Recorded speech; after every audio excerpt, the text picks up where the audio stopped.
amazing thing set up here. So berlindude1 is you're going definitely to gonna do want the to stick around for this Wonderfecta, because which is all 6 Wonder Boy games back to back. So you definitely want to stick around for this because it's going to be a wonder. So anyway, berlindude, take it away. Good morning from Berlin and good night to I think most of the time of America. I don't know which time we have in Australia. Hello everybody! And yeah, this is actually compilation of all the 6 existing Sega Wonder Boy games, starting from Wonder Boy 1, the arcade port, finishing with Monster Boy 4 for the Genesis, Japan release only. And yeah, it will take a long time until we are beating the last game. There are some complications in that run, what means really risky strats and everything, but I will try to show off as much as possible. Some of the games I rooted myself, like first game, nobody ever speedrun that. Second game, I optimized it. Like most of the games except the last 2, I was really routing it, and I just hope you will enjoy that. And yeah, I mean, I'm not ready, but we can start soon. It's all fine. I would just take a towel because, you know, sweaty hands. Every speedrunner knows the situation, that I have a towel at least in the near hand if something happens with the sweaty hands. In Wonder Boy 1, for example, there are some, let's say, one-shot levels, so you need the skateboard, if not you will be really slow, but it should be all fine since we have infinite continues in this game. Really hard it will be starting in Wonder Boy 2 and Wonder Boy 5 and Monster Boy 4, at least in the beginning. I will try to show all the skips and all the tricks as much as possible, and yeah, we'll see what will be. Is there a timer you have to start? I think you have to start a timer too, so yep. Absolutely. I'm ready to go whenever you are. Just count me down. I'll start the timer on go. I mean, would be the best if you would do the just count down, and I would just then start together with you, since I already mentioned. Okay. For everybody who's in the chat, I have to run my timer myself because there are splits and I don't want to forget something, since it's a really long run. So yeah, whenever you want, you can start. And alrighty. Yeah. Alright. Okay. Start on go. All right. Make 3, 2, 1, go. Okay. So we are off. Wonder Boy 1. Yeah. So we are this cute little guy. Many people who perhaps even have Nintendo see a familiar thing, since Wonder Boy looks exactly like Adventure Island. What many people don't know is that Adventure Island is actually the clone of this game, since this game was the first one. And like I said, it came out for the arcade and was a really huge hit, because it was really cute. Blonde guy without having anything on, riding a skateboard, and yeah, really nice in that time. And yeah, there were a lot of ports for different systems, and yeah, the Sega franchise owned the name Wonder Boy, so that's why they couldn't use that character in Nintendo. So they just called it Adventure Island. That's the story behind.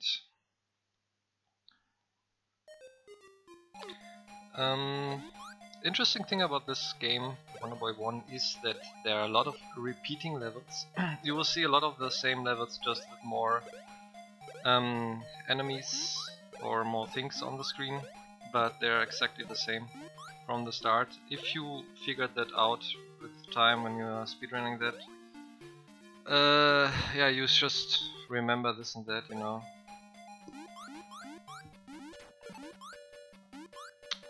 And yeah, there are some cool things like the angel, what just kills everything.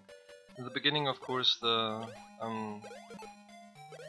run is much easier. Not so much mistakes can happen. There can still happen input mistakes or something, but all should be fine actually.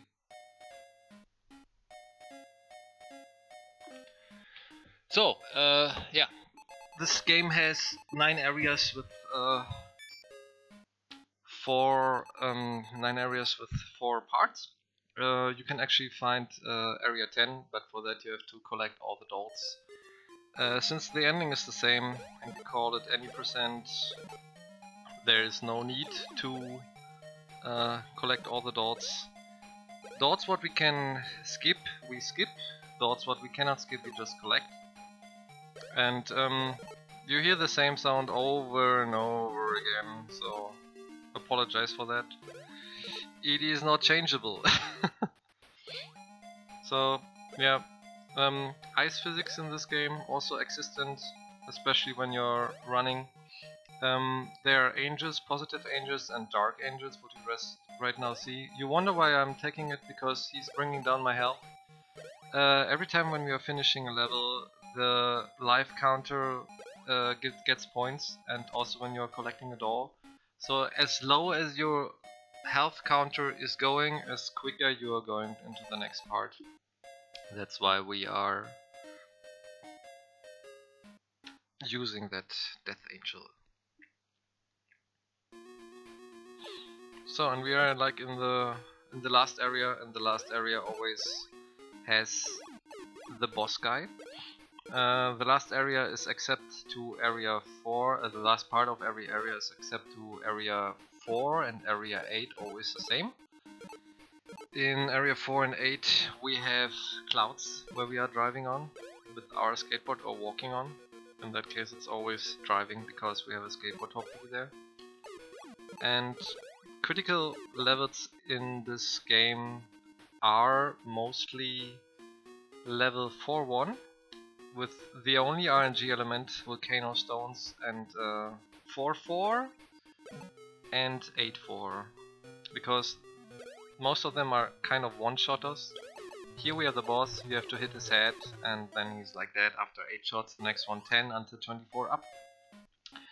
So everything's still easy, not super easy but easy, and as far we continue, as much random things come together. And like I said, 4-1 is a reset point with the volcano stones. The good thing about this game is you have infinite continues, so nothing can actually happen except you have to start again. Why is it so important to have the skateboard in 4-4 and 8-4? Because you cannot collect any more a skateboard during that level, and to be fast in that you actually have to take a skateboard. As I already mentioned, I was rooting myself this game. Nobody ever rooted that. I was not even watching Adventure Island. So yeah. Took me, I think, a week to find the best route for every level, and since then I'm speedrunning that. And it looks so easy actually, but it's not. You have to get a lot of timing thing, like in what time you're shooting and what time you are jumping and things like that, knowing what is coming next. I almost forgot that guy. And yeah, here they can spawn double clouds or one clouds. It depends how you are touching the cloud before, in the front or in the back. So yeah, we are on track, and I just hope that we are bringing it forward.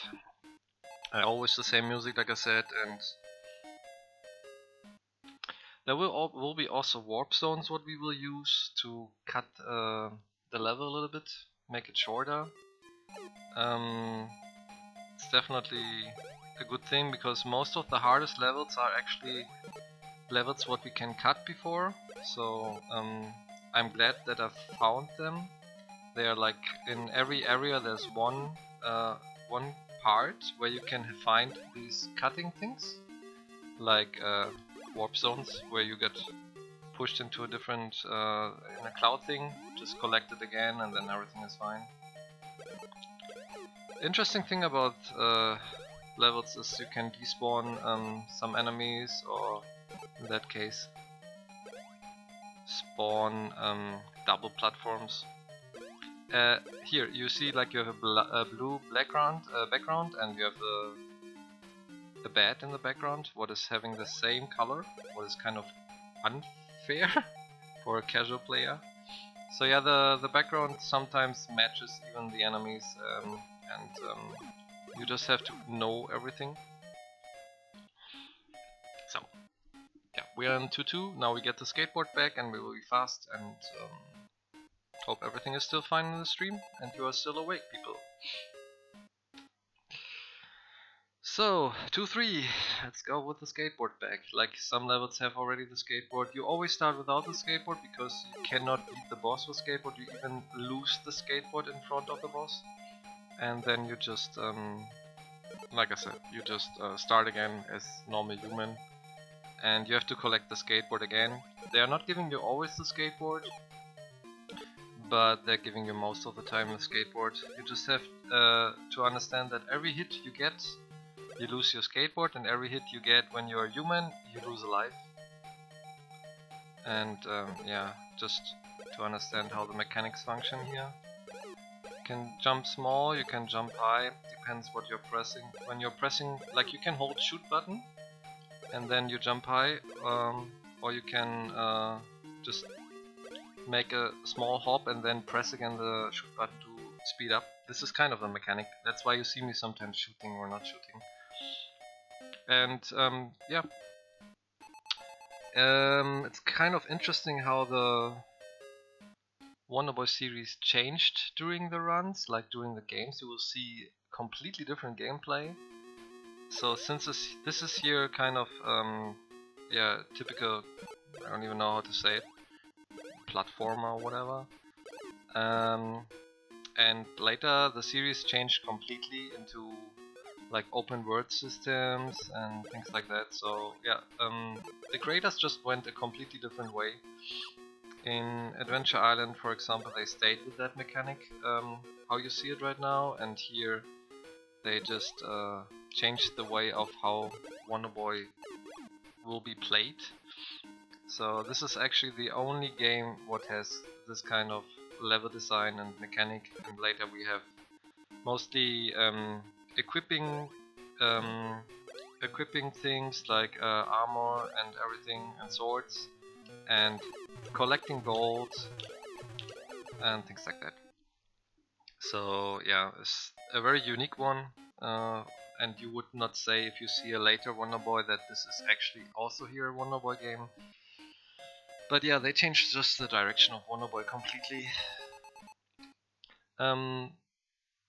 There are 3 games actually what are arcade ports, Wonderboy 1, 2 and the other 3. There are 2-3 Wonderboy 3s. And there are 3 console only games. This is Wonderboy 3 The Dragon's Trap, Wonderboy Monster World and Monster World 4. So we have 3 who had been ported from the arcade on the console, and we have 3 who had been never on arcade and only playable on a console. So this was actually the first warp zone what we are using, what is faster. There are actually before already warp zones in Area 1 and in Area 2, but we don't use them because we are actually faster without them with the skateboard in that time.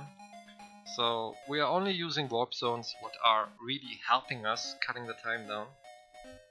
My actual world record of this game is 46 minutes and 24 seconds.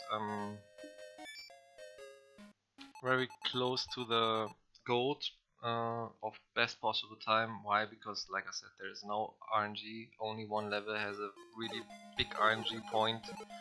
What is actually in my eyes not even an RNG thing.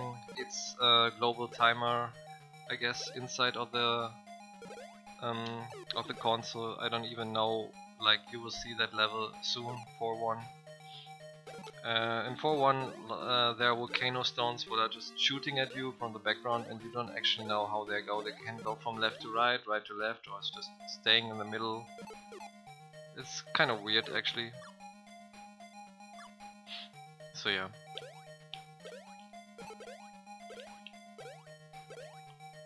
And yeah, this is actually here 3-2 in Area 3, the last time where you can collect a skateboard.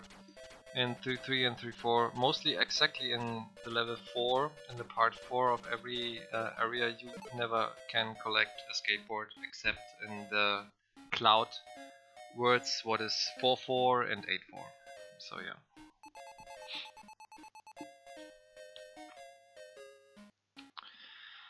Here come, for example, we have 3-3, what is kind of 1-2, just with smaller hops, let's say that. So you see exactly the same way how 1-2 would be going, except that you have more enemies and yeah. There's even a very specific shot we have to do right now. We got it. This guy is blocking our way. If we wouldn't hit him, we would lose our skateboard. So yeah, like you see, rooting forever.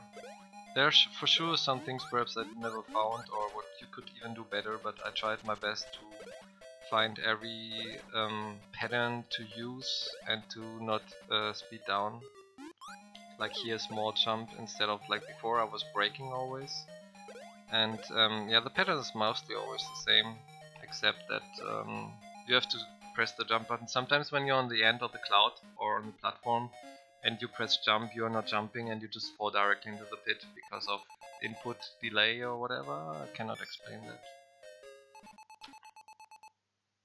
that. Over and over again the music, yeah.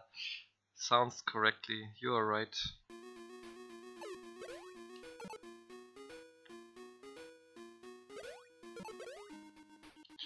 And we have a lot of enemies from the nature. Here we have like also bees. So yeah, it's you always have the same kind of monsters or things in your way. And yeah, you just have to remember what is coming next. And here we take again the Death Angel to bring down our HP. The health bar actually just goes down when you don't collect any fruits. Or when you have this Death Angel, it goes even quicker down. We are doing that mostly, like I already mentioned, to bring the HP down to pass quicker into the next level. So, really close call, but the clock will always disappear when we are reaching the boss. So if our health bar is on 0, we die, and then yeah, we have to do it again. So risky. And now comes the RNG level. Feel free to laugh a lot. I hope we can pass it. It's really difficult. Like I already mentioned, the global timer thing will come right now. Yeah, this is a horrible level because completely unpredictable. You will see that with the stones, and I just hope that we are getting it in one shot. Let's see what kind of pattern we get this time. So you don't actually know how these stones are flying, you just have to dodge if you can, react to whatever comes. You see I was not even able to dodge it, so we have to go with the human form right now. That's how it goes. Yeah, impossible to dodge in my eyes. It's really only luck based, and for a speedrun, like I said, it could be a reset point. You're slower than with the skateboard as a human, but not super slow, like you only lose like 10 seconds each level. And you just hope that you are passing, and that was super close. And we passed the level, thank god. But you saw like the stone came from nowhere, exactly in my direction. That's why this game is crazy in some parts. So one of the horror levels we already passed without dying, what I'm very happy about. Now comes the next one, kind of a little bit tricky, but it has kind of a pattern thing, so if you're just doing it correctly, it should be all fine.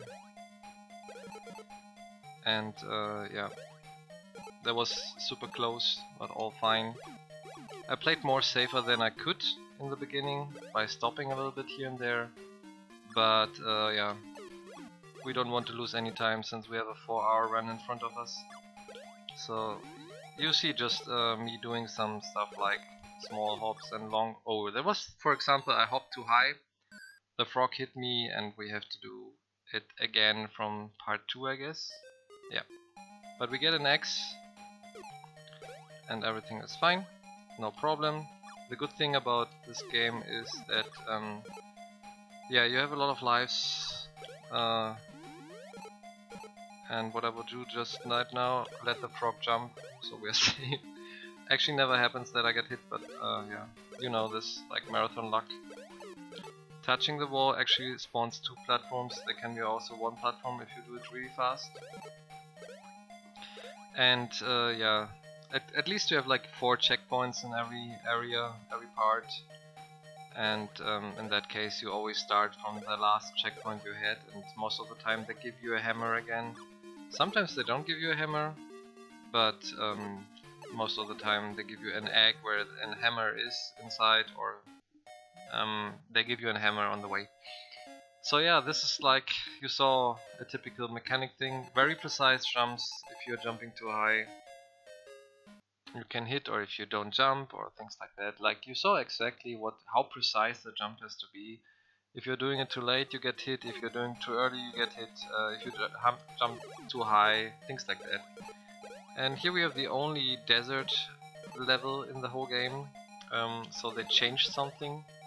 Funnily, only one time. Before we come to 4-4, what is a very intense level.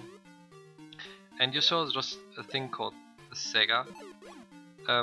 They put letters on the way, hidden somewhere. If you put the name Sega together, you just get points, so it's even not a big deal. But it's funny, if you collect them, you hear the Sega sound, like Sega, when you remember that from the Master System. Like when you are collecting just one letter, you get exactly that kind of sound, and that reminds me on the Master System actually.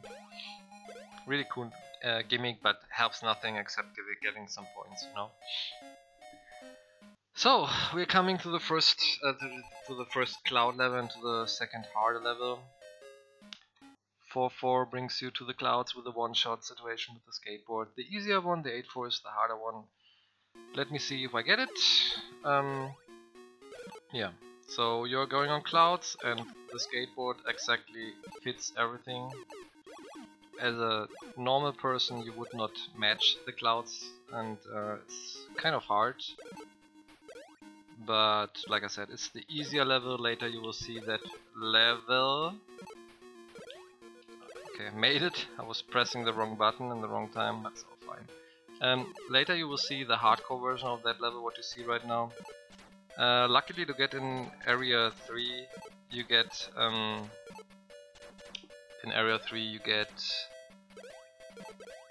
sorry, you get an angel here. So just let's play safe. You get an angel in part 3 of that kind of thing, so you can destroy everything on the way. And this funny part also about this game is that the bosses are super easy according to the levels. So yeah, kind of cool.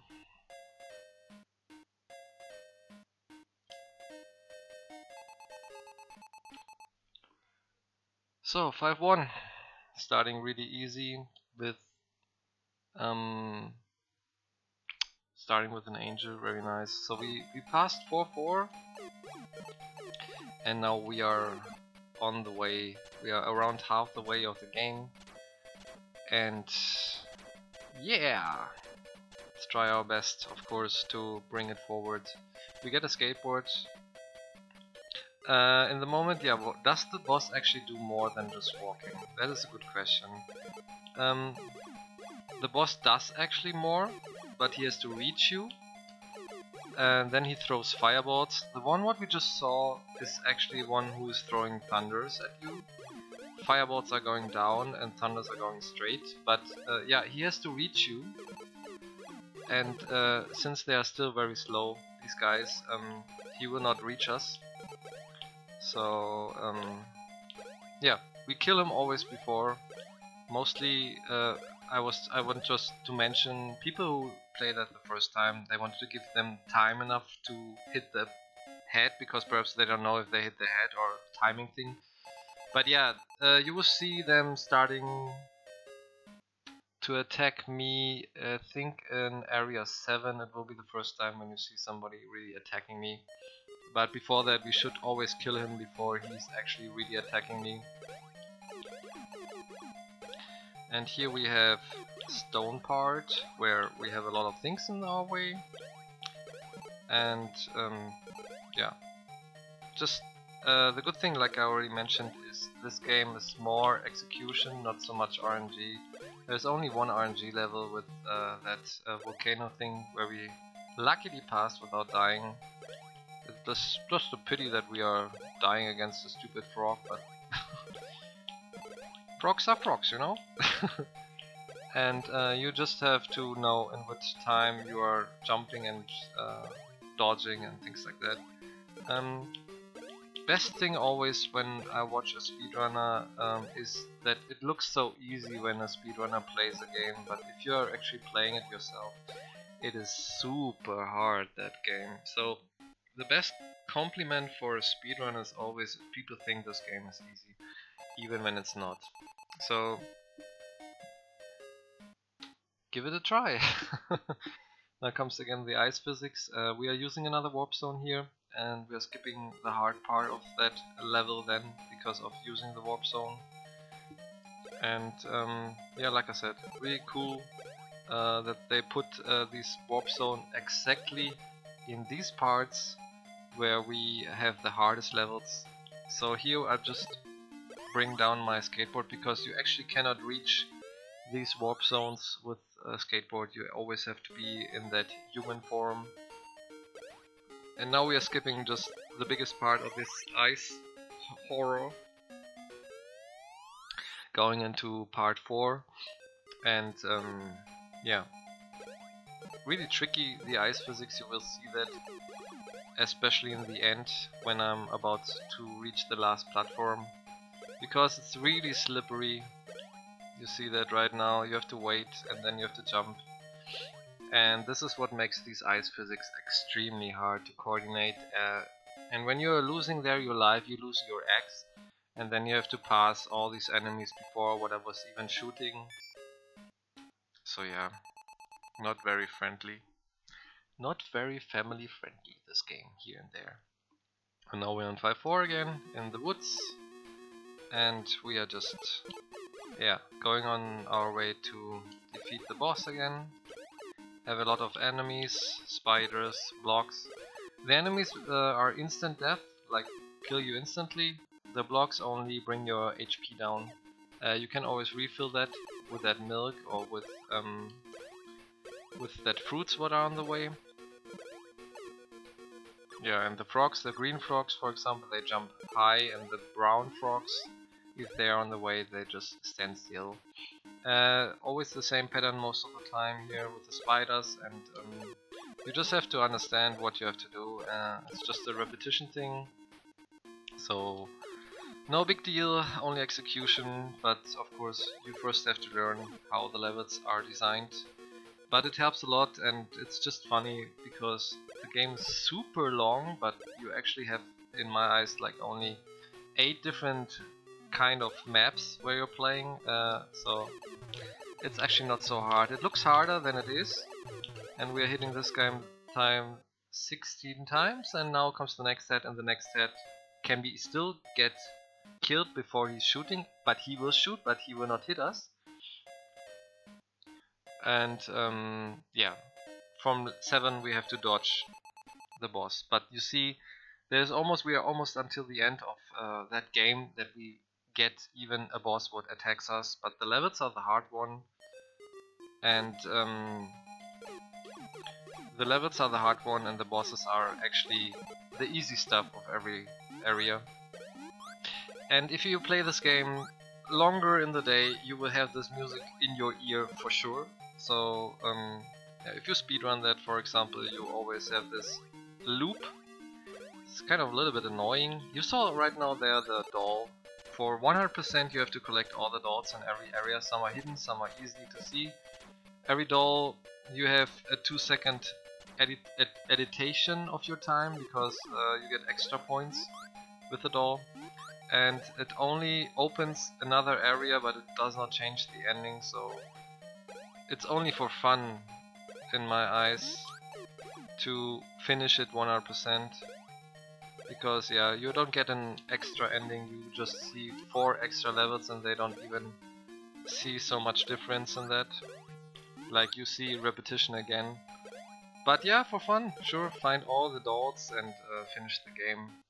And every time when you're hitting a head away, a new head is coming, and with the last one, if you hit the last away, there's coming just no head anymore on it. It will just the body run away. But like I said, the ending is the same. Here we have another skateboard part, and also kind of tricky timing thing, you know, in what time you have to jump.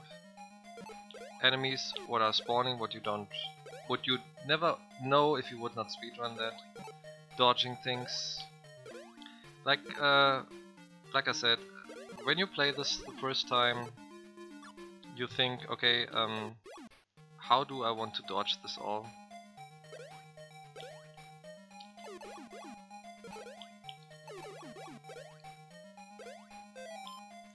So I was a little bit quiet because this is a special setup, and I just didn't want to miss it. Because yeah, some of these jumps are really precise. You have to stop here, speed up there, jump later without the rhythm. And since we collected right now the doll, you see that we are like getting extra time. That takes 2 seconds more because the doll also has a point situation. So when we come to 6-3, what is another warp zone? Cool thing, like I already mentioned, many of the warp zones are really helping because they are skipping a lot. Interesting part is if you collect the warp zone and you die in that, the warp zone disappears. So that means if you would not finish the level with the warp zone, you would not have the warp zone anymore and you would have to go the normal way. Warp zones are always behind bananas, so yeah, you just have to know where exactly the warp zones are. And there are guides online if you want to check out where these hidden warp zones are. And I don't know which girl this is actually who brings us to the warp zone, if it's the sister or if it's a friend, because we have to try to rescue Tanya, our girlfriend with green hair, and yeah, whatever. So we are now in 6-4. We are, let's say, 60% done with that game. And yeah, the hard levels will come later. 6 is actually a more easier area than the other areas. So yeah, in 6 you are still like relaxing, but from 7 on and 8 it will be getting really crazy, and you will see why. But I don't want to promise too much. I will just say you will hopefully enjoy, and I hopefully will dodge a lot and jump in the right time and finish the game in a good way, so we can move on to Wonder Boy 2, Wonder Boy in Monsterland.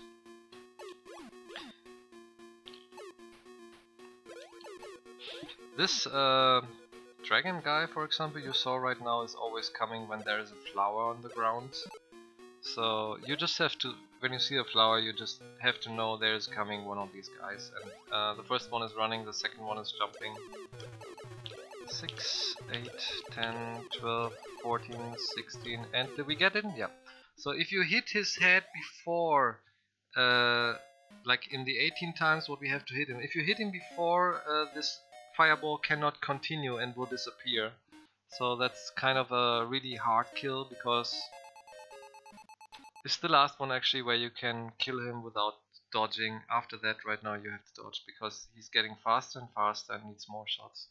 So it was kind of important. And here we have 7-1. Very precise level. Here, wait. There's actually a possibility to do it without stopping, but yeah, I'm sometimes really scared to do this. And here we just go on the clouds, going up and down. Very easy if you know what kind of pattern. If you jump here and there, you could be getting hit. You just, like I mentioned, have to know what to do. And this is another repetition level of earlier time, so yeah, just getting another time the Angel at part 3 and like I already mentioned, many of the maps what we are playing in Wonderboy 1 are just repetition maps of before, just with more enemies that are spawning, and the mechanic of the level is actually exactly the same like before. And another interesting part is that you can despawn enemies when there are too many things on the screen. So if you sometimes perhaps kill even an enemy, instead of dodging him, there will spawn another enemy what is not spawning when you're not killing him. So that's kind of the mechanic functions of this game. Just to give a small hint what comes and can be here. Here's another repetition level. Was 1-3 actually. So yeah, a lot of more enemies but exactly the same level design.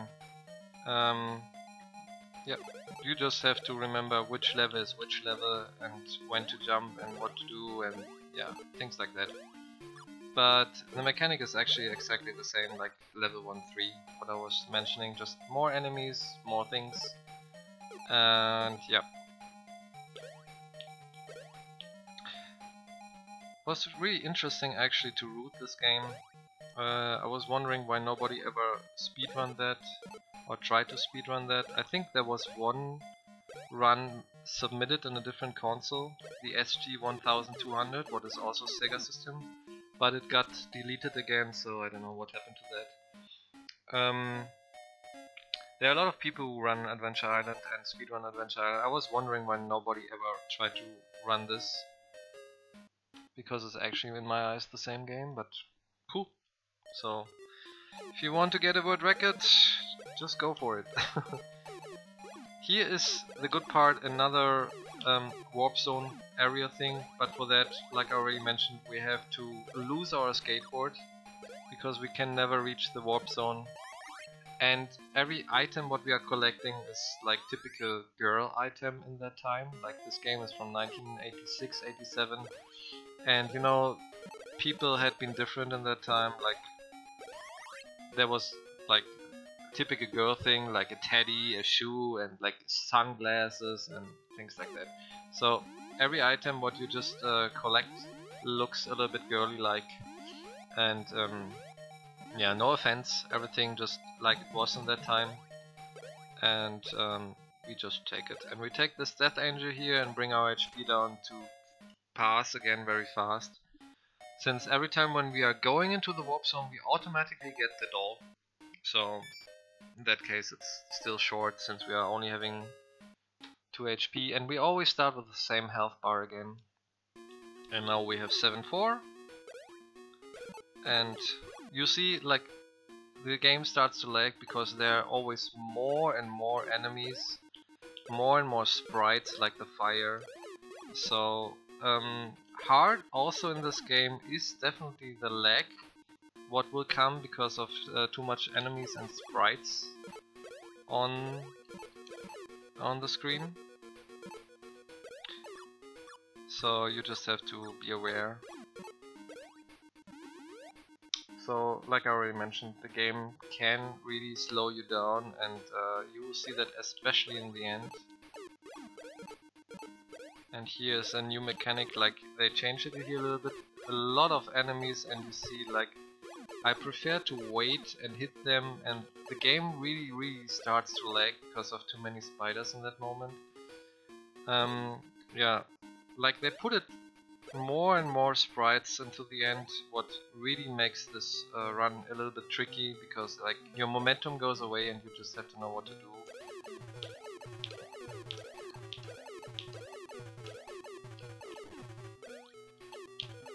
So you saw the first time me dodging a fireball because this guy needed 20 hits, and we only put 17 into him, and then we had to dodge that. If you get hit by that fireball, you get burned and you start again from part 4 of that area. And now we come to horror level 8-1 to 8-4. These are definitely the worst together with 9. And yeah, now comes the hard part, and I hope you will understand what I mean when you see that right now. Perhaps we get everything, I cannot promise, I will try at least. But yeah, here in that area, for example, if you stand still, these stones in the background will hit you. You see frogs and bats on the way. The green platforms in the ground actually will fall down when you drive on them. So yeah, you just have to dodge everything every time. Here's like sometimes the platform, sometimes not. I don't know how to manage that. We are in part 4 right now. Here's the doll. We don't collect the doll. Why? Because of time loss.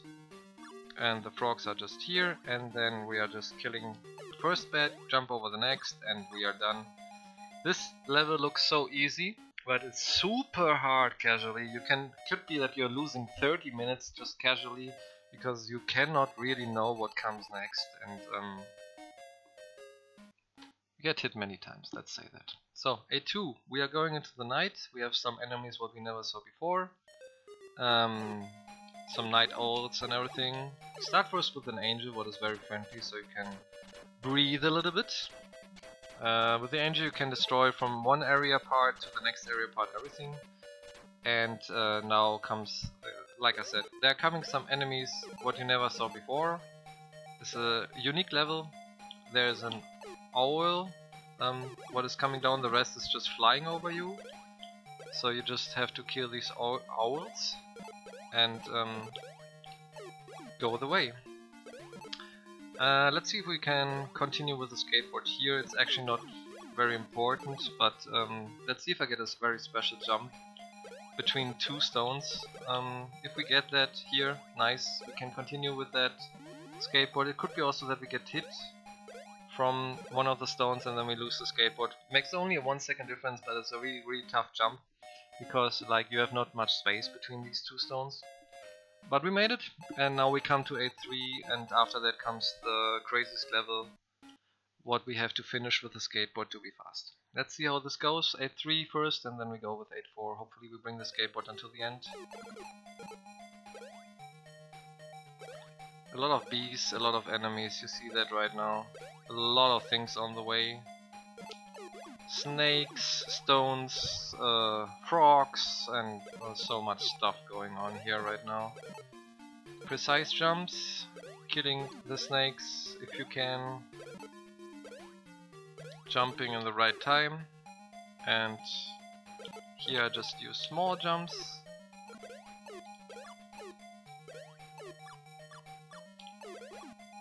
Here big jumps. Avoiding the door to stop a little bit. Here we are braking because sometimes the angel is disappearing if you just go fast. And then you have the problem to have so many enemies in front of you and you actually want to bring your skateboard into the next area. I will be quiet right now for that part because it's really, really hard, and enjoy just the fun if I pass it.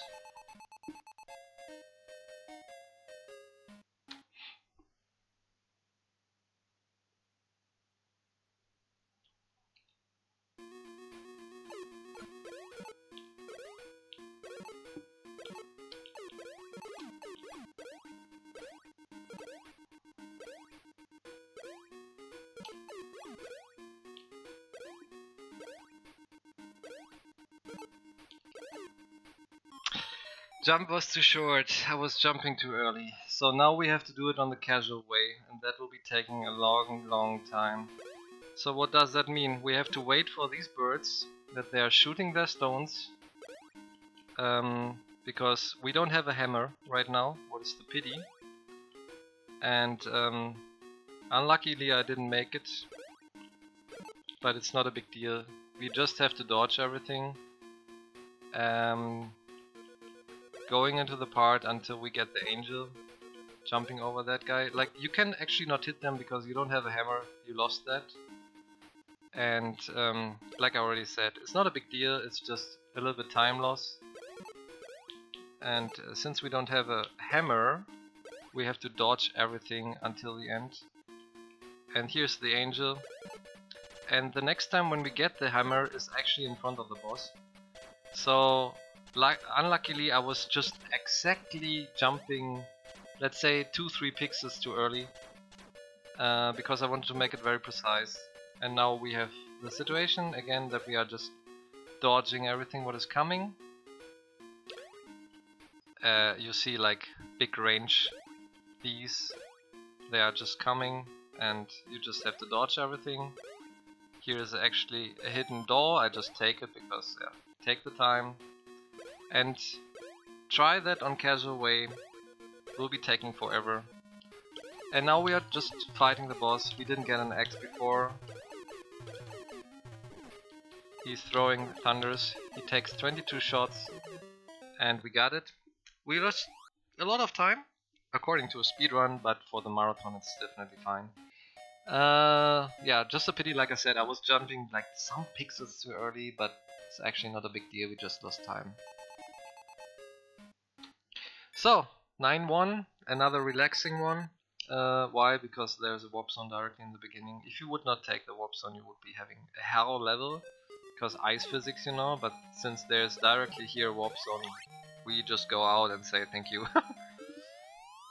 So, I think right now, since we are almost in the end of that level of that game, you can imagine how annoying this speedrun can be when you are playing almost until the end of the game to have a one-shot level with 8-4, and if you die there, just resetting because yeah, time is gone.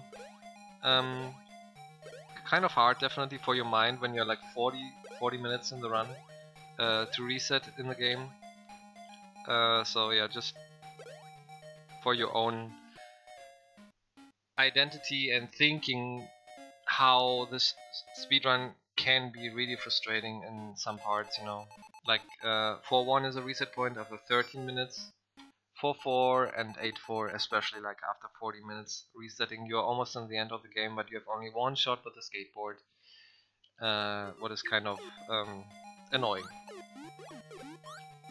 Here is a kind of pattern what I just found out by myself. Just jumping here a small one and then always shooting because these guys would be in your way. And also here again another repeating level, very easy since you already had that kind of level before. And here's just our friend the angel. Wonderful change music, yoo-hoo, we have a different music, always nice. Disappears in area 3 here, and yeah, a lot of enemies like to see, but it changes mostly in the end that it's the same again like before, but you just have to remember what is coming. Like here come these guys what we have to shoot, because if we don't shoot them they will kill us. This is the only one you can actually dodge with jumping if you don't hit him. And here is the double cloud thing again, and we are done with that part. This is nearly a I wanna be the guy level victorious. I disagree, it's not even close. Well, I never played that, but I heard about that. But it's definitely a hard level, hard game for speedrunning, but if you manage to do it correctly, it makes fun to play actually. And here we are like in 9-3, where we also have to dodge things, you know, like same thing like always. You have to know what to do in what time, when to brake, when to speed up, and things like that. Here, for example, we are despawning enemies because of a long jump.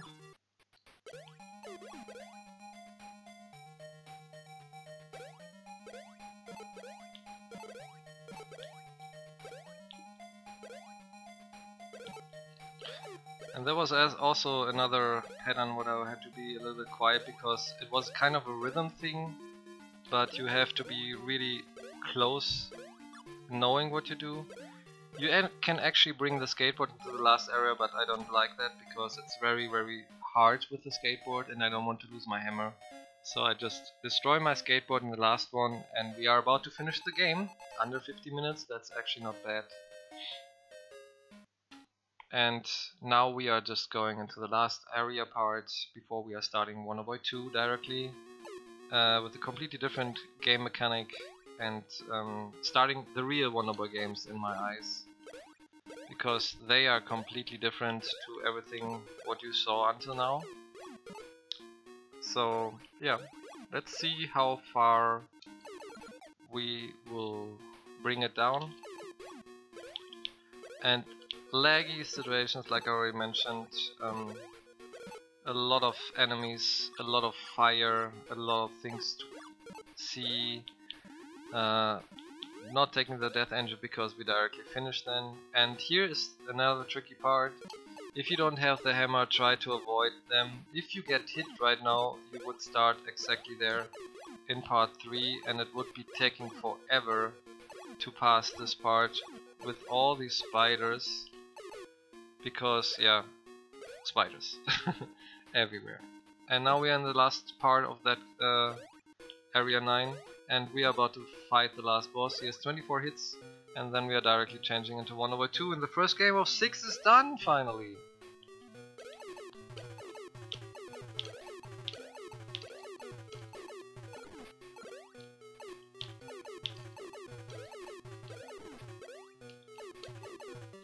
And the game is done. We are changing into Wonderboy in Monsterland. 1 of 6 is done. Let's go to number 2.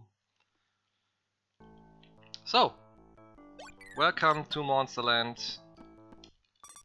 And now we are going into the different mechanic to collect gold and equipping armor, playing on lower health. Interesting thing about this game is if you lose all your hearts, you have a refill potion, but if you lose that refill potion, the game over and you have to start again from the beginning. So this is one of the riskier runs.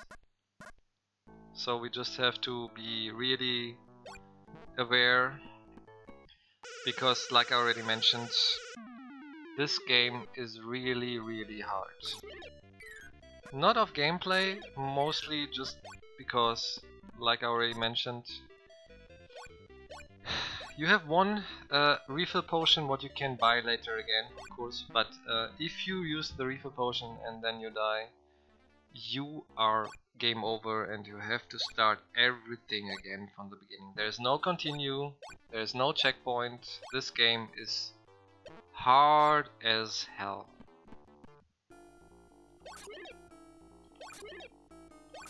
Yeah, you use a lot of damage boosting things, bring the HP down. Why? The same thing like in Wonderboy1. You bring your HP down just to have a smaller amount of time after every round, so you're not losing so much time. It's like a speedrun strat, but of course I will try not to play too risky. I will play risky, but not too risky, so we are not losing any potion. And yeah, like I already said, one of the harder games in the speedrun, especially in that speedrun what we are right now playing. And yeah, we are playing on lower armor, of course. Mostly we are just using damage boosts here and there to just pass things. You can touch that red ghost, you can actually also just touch that spike. The iframes are really long, I like that about this game. Yeah, and we are just buying, for example, here some thunder for, we get 3 thunder with that, and the thunder is very helpful in special areas, you will see that later. And interesting part about the, if you ever played on the Master System, if this game is actually only playable on the Master System with a Master System controller. Some of them can be actually played with a Genesis controller, but this is one of the ones where you actually can only play it with a Master System controller. Master System controller has a really weird D-pad if you ever played on that. So yeah, just want to mention it. And we need 100 gold to buy things. And here's the first part, we actually use the thunder to avoid these enemies. There's actually even a side quest in this game. With the side quest you would have the opportunity to defeat oh, I made a mistake. It's fine. I was just falling into the water, so we just go up again and then all is fine. So we are just defeating that guy here. All good. 3 hits because we had the gauntlet. What I was just wanted to mention is that yeah, we play with low HP, of course, low armor and everything. This is actually the Master System music, what we hear right now. And we have the gauntlet again. The gauntlet is really nice because the gauntlet gives you the possibility to attack the enemies with only, like, you have double hit. Like every time when you hit an enemy, it makes double damage, and that helps a lot in the speedrun. And now we try to defeat that Kong guy here with a damage boost.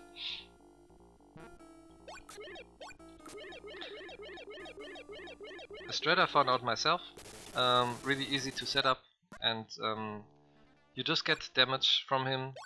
You get a ton of damage actually in this game, but then you have longer iframes, like I already mentioned, really long iframes, what are helping a lot. And with these longer iframes, you of course you are longer invisible for the enemies. Here are blocks. This is your really end boss kind of thing. And we have to collect some money right now, that's why I just kill these guys. So we have enough money.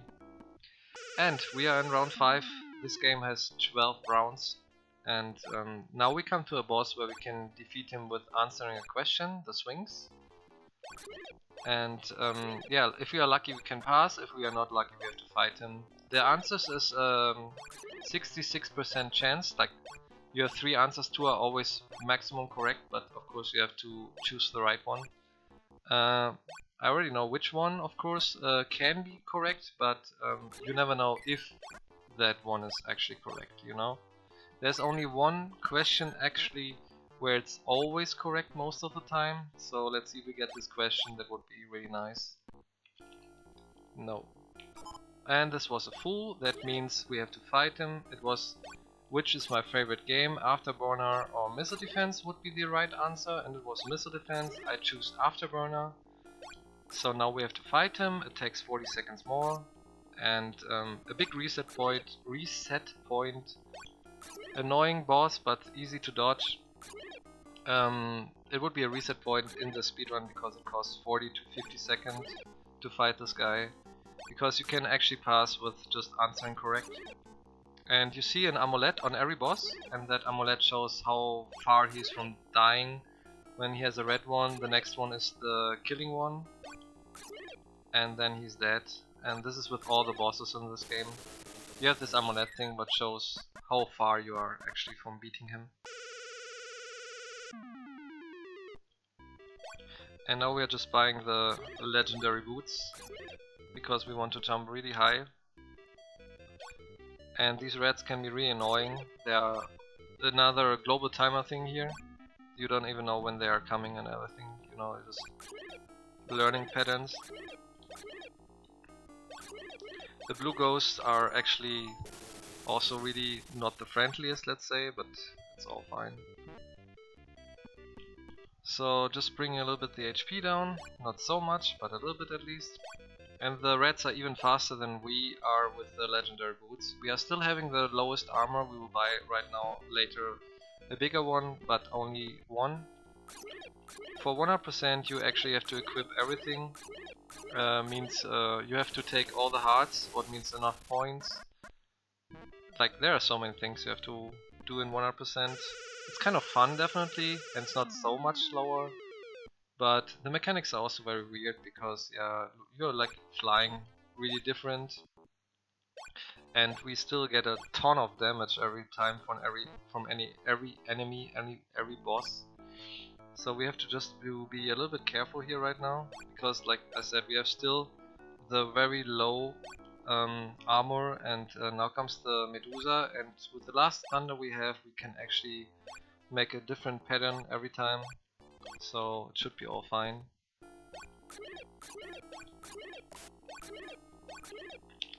And Medusa is dead. Every enemy hit would be 2 hearts what we would lose, and yeah, we just made it like that.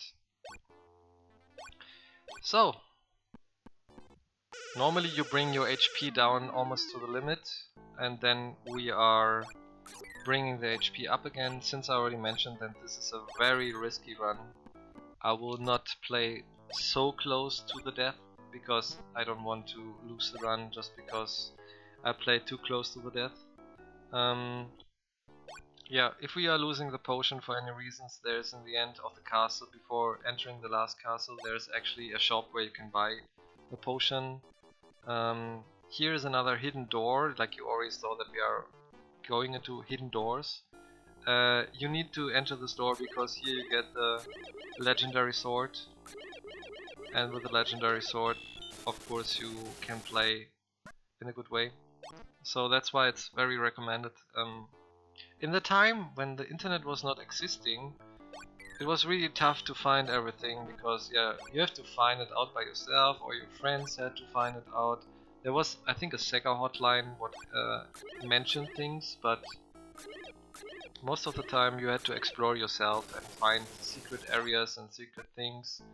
So it was kind of hard actually to beat the game on the way it has to be beaten, since, like I said, there was not really a guide, there was only a manual, and you have to find everything by yourself out. Today, I mean, with the internet, you find everything, of course, but in that time, of course, it was not possible to find everything, and you just tried to play as much as possible from knowing what you find and exploring and going forward. We got the gauntlet again, that's really lucky. Why? Because the gauntlet is actually always double powering, so the boss will be taking only 3 hits and not 6. And that's really cool, because that makes this boss much easier. So gauntlet is always recommended in that run to speed it up. My word record in this game, any percent, is 13 minutes and 26 seconds. And most of the time it's luck dependent because, like I already mentioned, because of the gauntlet spawn and like having enough gold is also an RNG thing. So yeah, we are using a lot of damage boost of course here to pass again without stopping. These ghosts are actually killing many of you, and instead of going the down way, what is the one we have to do with the legendary boost, you just jump here out and skip the whole part, what would be much longer of course. Here we are just buying fireballs, and now we are going to the last boss before we go into the castle. We just need one more key that we are just getting right now, and now we're going into the last castle, what is a labyrinth. And then we are done with this game and go into Wonderboy 3. Interesting part about Wonderboy 2 and Wonderboy 3, they are actually connected. The game came actually out after the other Wonderboy 3, what we play after Wonderboy 3 The Dragon's Trap. So there is existing a game called Wonderboy 3 The Dragon's Trap and Wonderboy 3 Monster Lair. The one Wonderboy 3 Monster Lair was the arcade one, came out before. And Wonderboy 3 The Dragon's Trap came out after. But from the chronological way to play these games, I chose to play after Wonderboy 2 Wonderboy 3 The Dragon's Trap. Why? Because the ending of this game, Wonderboy 2, is actually the beginning of Wonderboy 3 The Dragon's Trap. So that's why we are actually playing this way, even when it's chronological from release date not correct. So, the labyrinth thing, you will always lose at least 2 hearts, and of course some hearts with a damage boost. And now comes a really crazy elevator, and with that crazy elevator I have to be quiet again because it has to be concentrating. If you fall down you have to do everything again.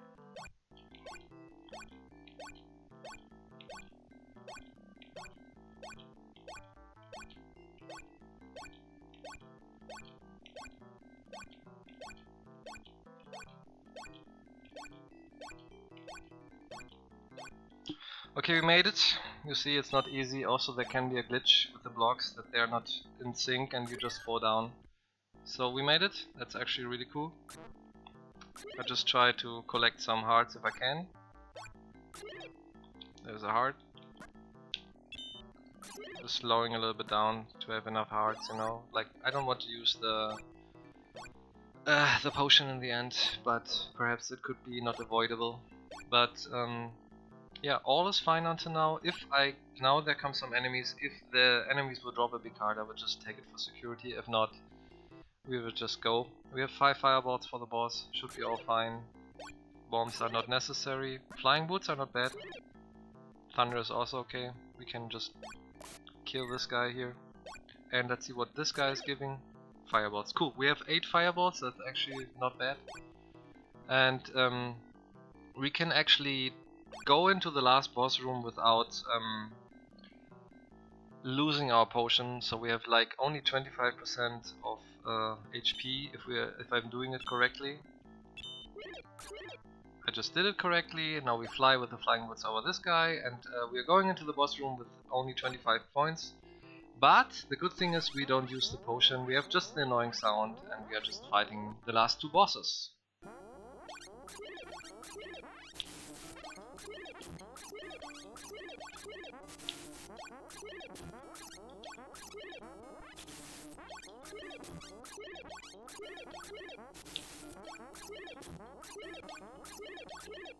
Okay, so last boss.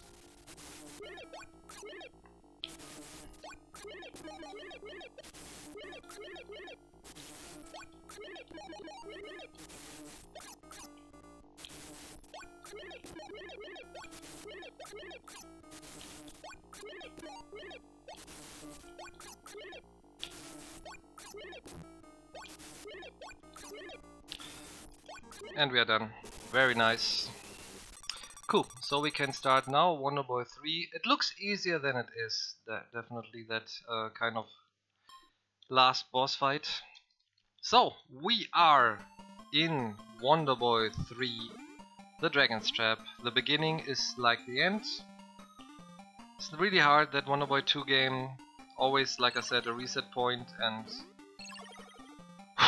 I'm happy that I passed it. Now it will be a little bit easier, kind of, but still not easy. I let the chat decide if we are playing with 1 hearts or 2 hearts. It depends on what you want to see, a risky run or a security run. For me it doesn't matter, but I let the chat decide if we play with 2 hearts or 1 heart. It's your choice, you can choose whatever you want.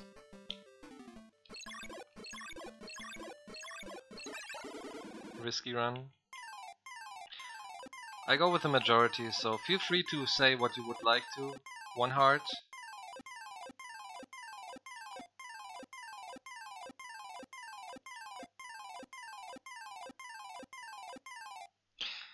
So we have 2 for 1 heart. We have still time, like the next 30 seconds or 40 seconds you have to decide. So if you want the risky run, I will go with the risky run. I will just mention, if I die before Mouseman, I will take the 2nd heart. In any case, if we are not dying, we are just playing with 1 heart. The risky part is like we are playing with really low armor, and that's why it's actually risky. But it's just, you know, patterns and remembering what to do and what to do and what to do and what to do. So I messed up.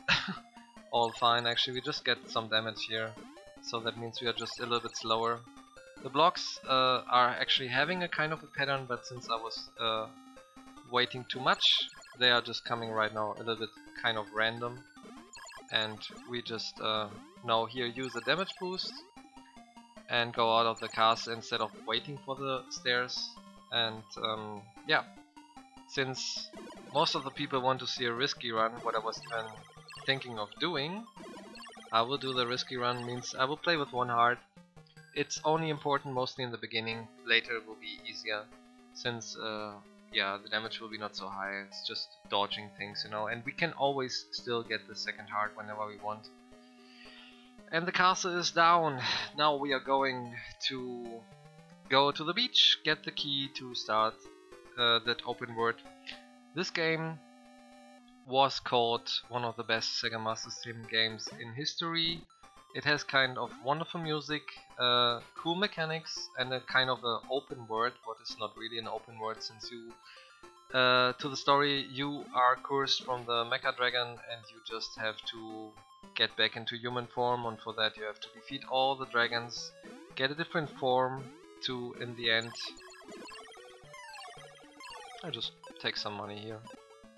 So you have to get back into the human form to...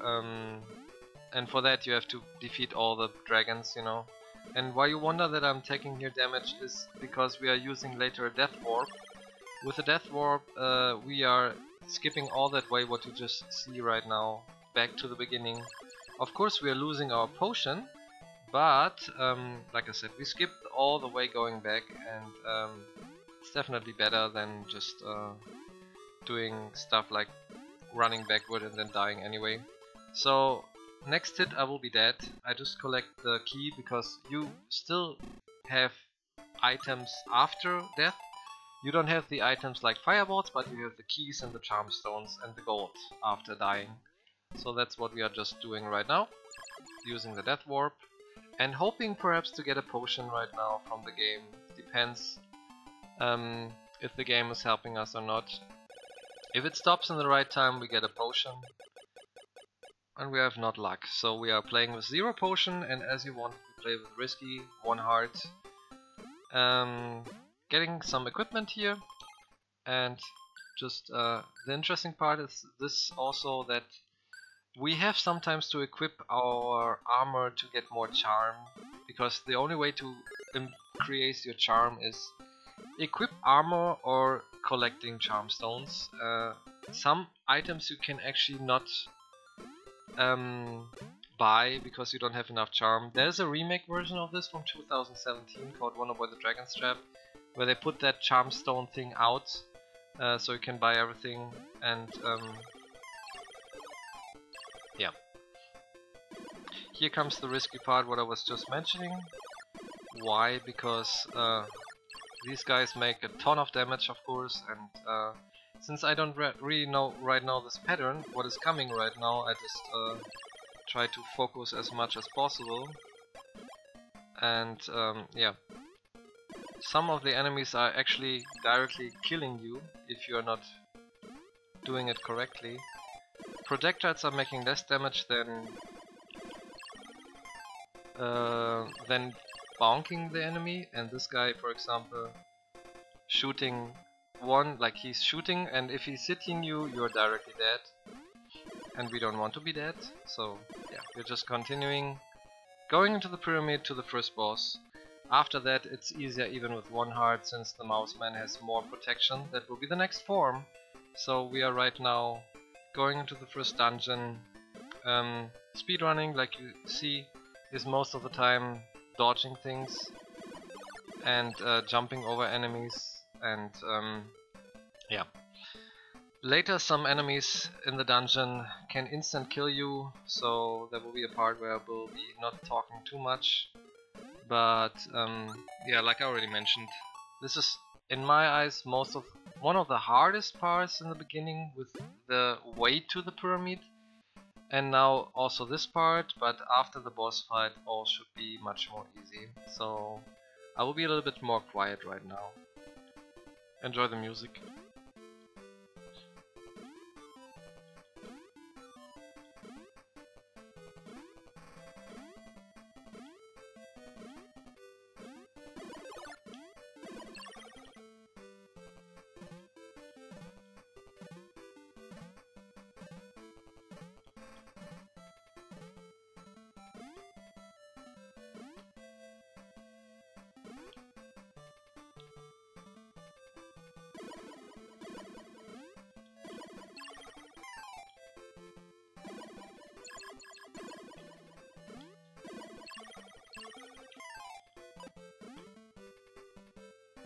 Okay, this was most of the hardest part.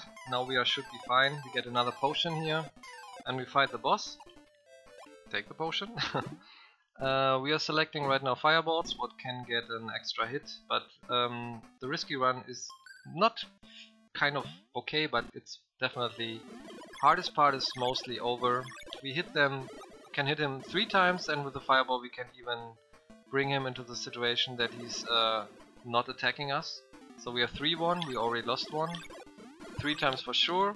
We hit him with them, we cancelled one of his attacks. He can come down directly down or not, depends what kind of global timer we have right now. We hit him again so he couldn't attack. And one more hit. And we have done it. And that was a really good fight. And now we change into Mouseman. And now it should be all better because Mouseman will have more armor. Mouseman's ability is to walk on these yellow blocks.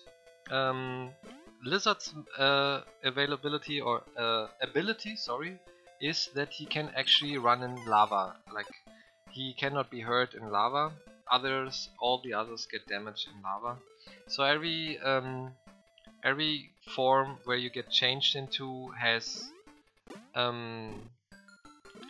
abilities. So Mouseman can walk on yellow blocks and actually is very small, can enter tiny rooms. And every form, like I already mentioned, has different kind of ways.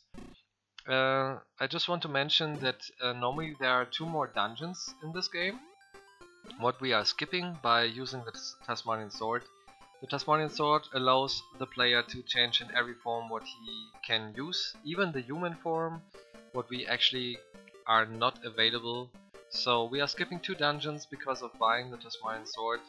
The next important part what we have is collecting money to and hoping for a Charmstone drop so we don't have to make backtracking. Because we need 5 Charmstones, we have 4 for free what we just get. But we need 5, so if we get it on the way it's perfect. If we don't get it on the way we will make backtracking. So hopefully we have the luck. 1 of 16%, 16, sorry. So the chances from some enemies 1 to 16 that we get a Charmstone instead of something else like a gold or an item like a tornado or whatever. So the same thing here, we are just collecting the armor to buy the sword. That is the interesting part, like I already mentioned. You need enough charm, and yeah, we have only sometimes enough charm if we are equipping even a special armor, what we are just buying before. So, we are coming into the forest, a lot of skeletons. We hope that the skeletons drop a lot of money. And some of them are dropping items later. The boomerang is actually not bad because with the boomerang we can even attack some enemies. I just take that money because it was so free. And you see that Mouseman has actually more armor even when we had been buying the armor, but you can get more damage with Mouseman instead of Lizardman. So it's actually very helpful, and it should be fine that we are not using the potion, hopefully. And now we can just use that kind of boomerang. The enemy actually what would give us a heart is just disappear. So we just hopefully don't get hit here. And then we should be fine. That is risky right now. Could be that we are losing the potion. Depends if we are getting a heart. We got a heart, luckily. So that was marathon luck, and I really mean it. And now we are just entering the next dungeon. We are using right now the boomerang here. Very easy to use. Very helpful in the remake version. There you have like 2 or 3 boomerangs. And now we're going to the next dungeon as Mouseman. We are looking for around 800 gold, but also we are looking for a Charmstone drop. What can be happening here? This dungeon is not a labyrinth, it's just a track where you start in the left and you end in the right side. So you just have to go the whole way from the left to the right to the boss door. It's kind of long, also to watch, but this is how the game goes, and collecting things on the way, you know. Still we don't have the best armor, so we have to be careful about some enemies. The colors are also showing the power of the enemies. Red ones are the lowest ones, green ones are stronger, and blue ones are the strongest. of the type of the enemy. So yeah, we are just hopefully passing everything. We got a lot of tornadoes, no charm stone until now. If I don't get a charm stone before the boss, I will just make a backtracking situation, going into a treasure, get money there and also a charm stone. If we get the charm stone before, we just collect the money and go the normal way. So, some enemies are dropping nothing, like these skeleton guys, some enemies are dropping something. And yeah, music is really wonderful. And here we're just jumping to the right side to spawn this guy on the top. If we would stay on the other side, the guy would spawn to the ground. They fixed that in the remake. Again, who wants to play this game in a modern way, there's a remake of this game called Wonderboy the Dragon's Trap, released 2017 from Lizard Cube. Really nice game, definitely recommend it. Good selling. Many copies had been going out. Was available for a lot of systems. You should try if you are liking that kind of Wonderboy game, what we are playing right now. And these guys like do a ton of damage. If you get one touch of them, you lose directly the heart and the potion. So you have just to scare them away. What I just do there, and kind of not risky. But if you mess up your timing, it can be, of course, really painful, since we would lose the potion. Since looks like that we are doing backtracking, I will actually buy another potion, a second one, because we get more money from the treasure. So there's only one more enemy who can actually drop right now a charm stone. He didn't, so we do backtracking.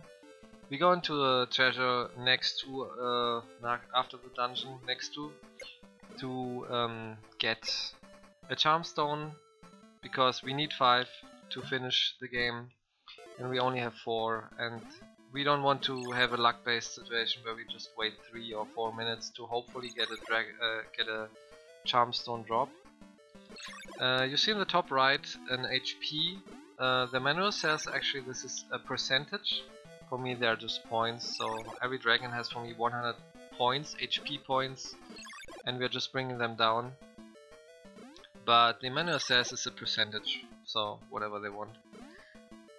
What I also heard about the mechanic is that the bosses are in the background of the game, so they're like two kind of ways, like we have front and back, and you're actually fighting a boss in the background.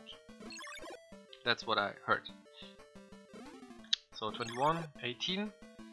Not the best global timer thing, like we are not using critical damage. One more hit and then we are directly jumping into the flame and change into the next form, because we are doing backtracking anyway. And we are Piranha Man, Fishman. But from now on we are skipping the next dungeons, because we are going to... Hey! Where is this guy? We need that key! I have to explain the keys in a minute. So yeah, we are using right now a special sword called the Tasmanian Sword, where we can change into forms. I'm just taking another potion here, another medicine, because I want to be safe, and we get more money actually right now from the treasure than from the boss, if we would collect all the coins. So it should be all fine. Yeah, ability of Piranha Man, of course, swimming. And we are just swimming here to go into the special treasure. And we need 2 kind of swords to finish the game. One is the Thunderblade. The Thunderblade breaks blocks. And the other one is the magical saber, what creates blocks. So yeah, this was the backtracking thing. So we have right now 5 charm stones. And now we can go the real way and go on the way to find the Thunder Saber, what breaks blocks, and later we are collecting the magical saber. Even the manual is saying Without these two swords you cannot finish the game, and the manual is right. You cannot finish the game except you're playing Taz by collecting 100 charm stones and find a secret door. But since we're not the Taz, we are humans, we play the intended way by finding the swords. These guys make a ton of damage. Again, they are green and they would directly kill you. So they would directly take a potion away. So you have to just dodge everything. We are jumping over the lava right now, as you can see. Oh, there would be a free potion. If I would knew that before. So we are using right now here tornadoes just to pass. And we can hope that we are perhaps getting a drop of that special armor, what I was mentioning for the lava. So this guy here actually in the ground can spawn it. He did it. That is marathon luck. I really mean it. So that means we can just go in the lava. There's a really small percentage that this happens, what we just saw. So finally we had the luck. We didn't have the luck with the swings in Wonderboy 2, but we had the luck here. So that means we are saving a little bit time. We are saving money. And we don't have to buy that armor right now in that kind of shop what you see. And the money is also fine, we have more than enough, we just can go. So that was actually marathon luck. And that is cool, because that helps us a little bit to bring time a little bit back. And we are on a good track. We have still 2 potions, and you see that long way of lava right now. You would never be able to pass that without that armor. Even with 8 hearts you would be taking so much damage, so that's why we need that armor. And we had luck. We got it from an enemy. Like I said, it's a very small percentage chance, another global timer thing. And yeah, sometimes even runners need luck. And you wanted the risky run, you got the risky run, and everything is fine right now. Here you have some kind of transformation rooms where you can change into forms you already have. And since we need the Mouseman right now, we are just changing into the Mouseman and get that Thunder Saber. And jumping here and just collecting the hearts since money is enough right now. Since we got that armor for free, we didn't have to spend 300 gold. The Tasmanian sword is actually 1480, but we have more than enough money right now. So we are on a good track actually, and all is fine. And now we come to one of the hardest parts in the game. It is all execution, no RNG, but every hit takes directly away a potion, since the enemies are normally for the Lion Man and different armor. So it's a lot of dodging and a lot of jumping and a lot of don't get hit. So there are some we cannot avoid, but most of them we can really avoid to get dodged. And here we have to take a hit to be fast, but it's actually not a big deal. But now, like, the color you see right now shows how much damage they would make. The blue ones are the strongest ones. These guys can make a ton of damage, and all these enemies are actually for the last form before the Birdman. You will see all the forms in a short way when I will be collecting the Tasmanian sword. We got luck, the guy jumped over. It's another global timer or RNG thing. And we are just dodging everything, you know, and these guys always go into the ground if you just delay a little bit the jump. And this was most of the part, the hardest part, because like I said, every hit and you lose directly a potion. And imagine you're playing that without a potion, like having 0 potions. You can be really quickly dead here. So here is a secret shop. And the secret shop is actually giving us the Tasmanian sword, and I will right now show you what is the Tasmanian sword doing. You can actually change into all the forms what the game is offering you, even the human, and since we normally are not allowed to use the human here, we are using a zip to just go into walls. So we are playing actually in the form what we are not allowed to see before we are finishing the game, but yeah. The Tasmanian Sword gives us actually the ability to do that. And we are zipping here out again. And yeah, we are about to go for the last dungeon. That is actually good because we have to lose all of our potions right now. Not now, but the next part. And right now we are just flying up as a bird. The bird can actually go directly up like this, or can just go up and down. It's a little bit weird mechanic here and there, but all fine. And now we are just collecting all the money to buy the hardest armor. And the hardest armor was actually created for just being a one-time potion in the game, but they somehow screwed it up by I don't know why. So if you're like using it in the last dungeon, it will be changed into infinite potion refill. So that's why you can actually finish that game with one heart, because it's not possible to finish with 1 or 2 hearts in other ways. So yeah, the hardest armor is the key together with the Tasmanian Sword to finish it in around 30 minutes.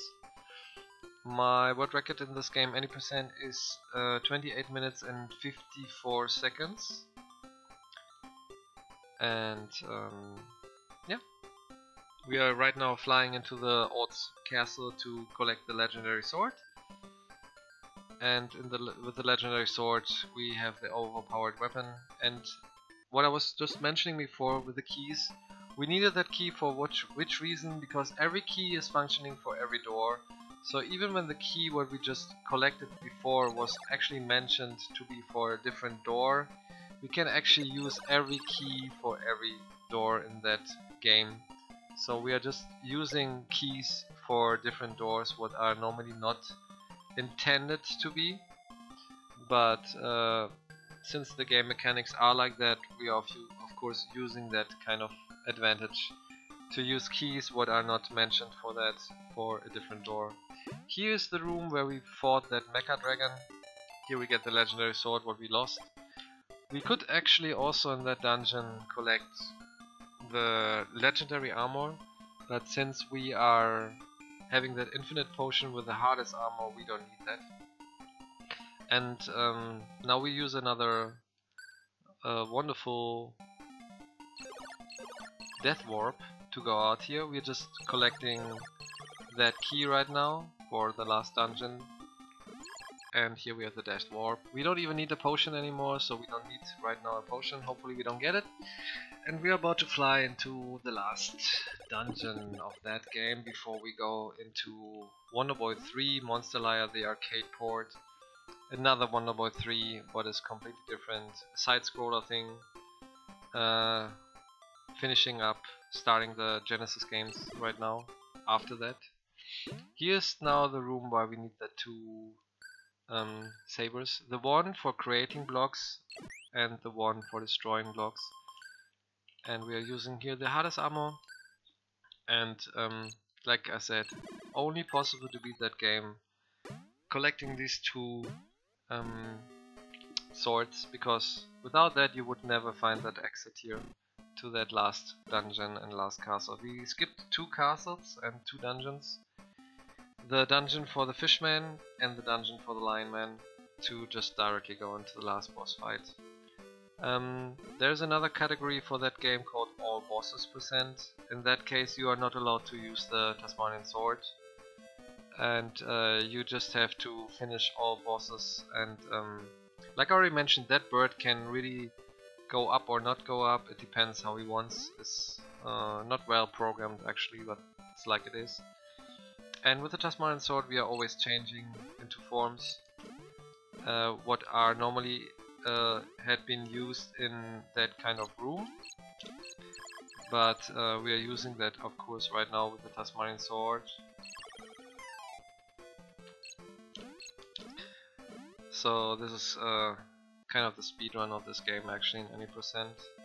All bosses, like I already mentioned, is where you fight every boss and equip every dungeon what you need. And I would be already dead right now, since we have the TARDIS armor on. Like you see, I already get a refill.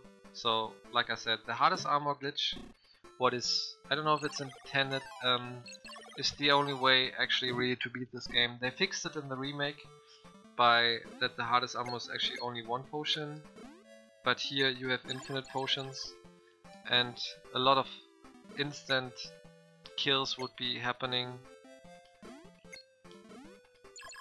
And these blue ninjas, of course, would directly kill you. So we would be dead 4 times already without that hardest armor. And in the remake you actually have really to dodge these projectiles and play with different strats. Most of the runners in the remake actually go with 3 potions in the last dungeon, and not so much hearts for sure, but some things like thunder to kill the enemies. But here in that one, like I already mentioned, you don't need that. And we always change into the form what is the best in that moment, in that case mostly the Hawkman, because he can fly over the enemies. And then later changing into another form, because you saw... like you see the damage, and that's crazy. So yeah, we are changing here again into the Mouseman, because many times every room has kind of a small possible running thing for the Mouseman, what you just saw. And now we change into the last form before going into the boss dungeon. And this guy can spawn into the left and the right. It's depending where you come up. Last room before the boss door, and then we are just fighting him in the human form, because this is the strongest one. The bird, like I already mentioned, can go up or not. It's I think luck based, I don't know. Changing into the human, fighting him, 4 hits, and when we are touching the salamander sword we are about to go in game number 4. So let's see if he's trolling us or not. He can go down or top or whatever, like you see what he's doing.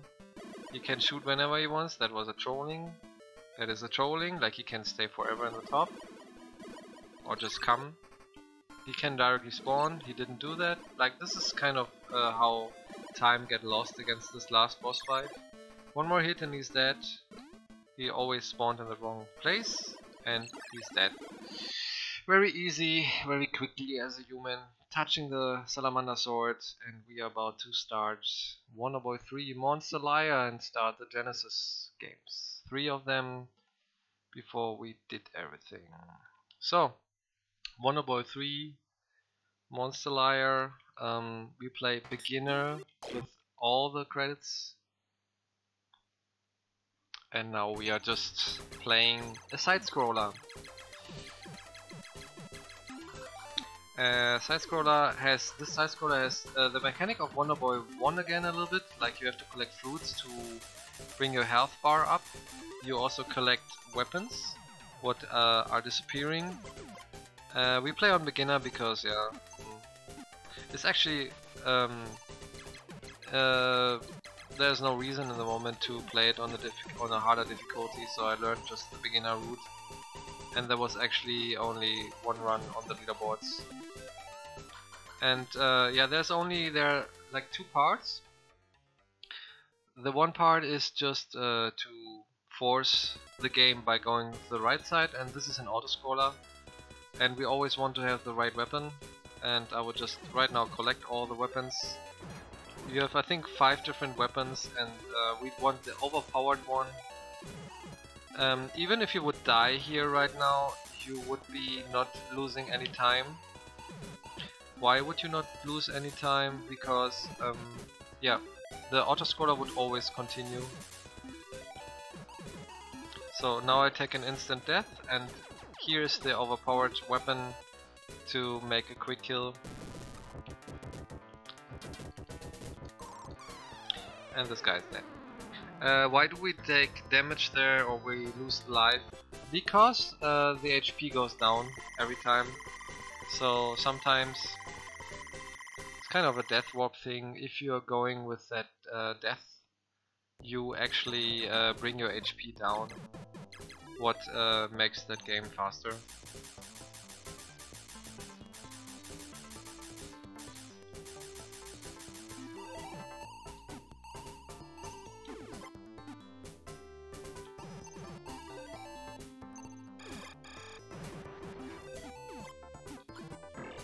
And like you see right now, I was just getting a death, what was not intended, another thorn, and the game still goes and continues. So that is the interesting mechanic of this game. Even when you die, you're not so fast in going forward, but you still go forward. And this fairy actually allows you to be invincible. And you have to be looking for your HP always. If you are not taking enough HP, you would be dying also.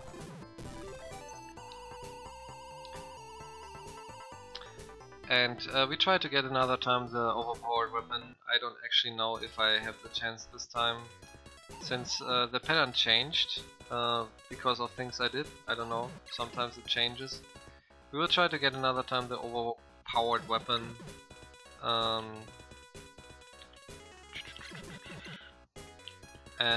Yeah, like I said, this game has two ways.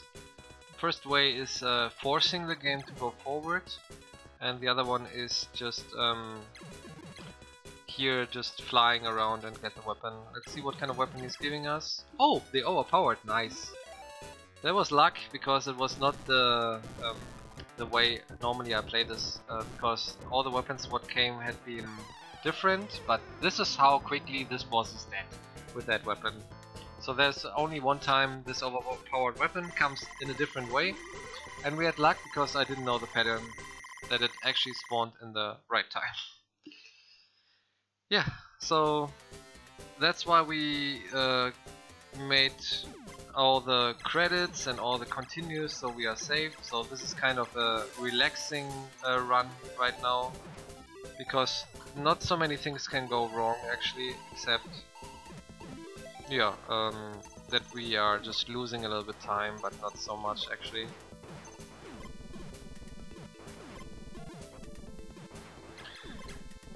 So yeah, I don't know which kind of intention it was to make this game, but this is actually the only Wonder Boy game what is a two-player game possible.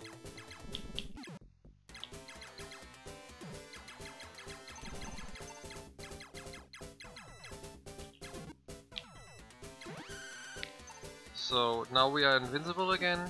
Interesting part is, in the invincibility, if you are landing on the place where another enemy is right now sitting, you would fall into the ground. So you actually, that's why I'm even shooting here.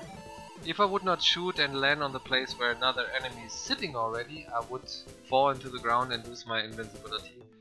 So the pink fairies are actually giving you, like every fruit is changing into a cake, and the cake is refilling all your HP.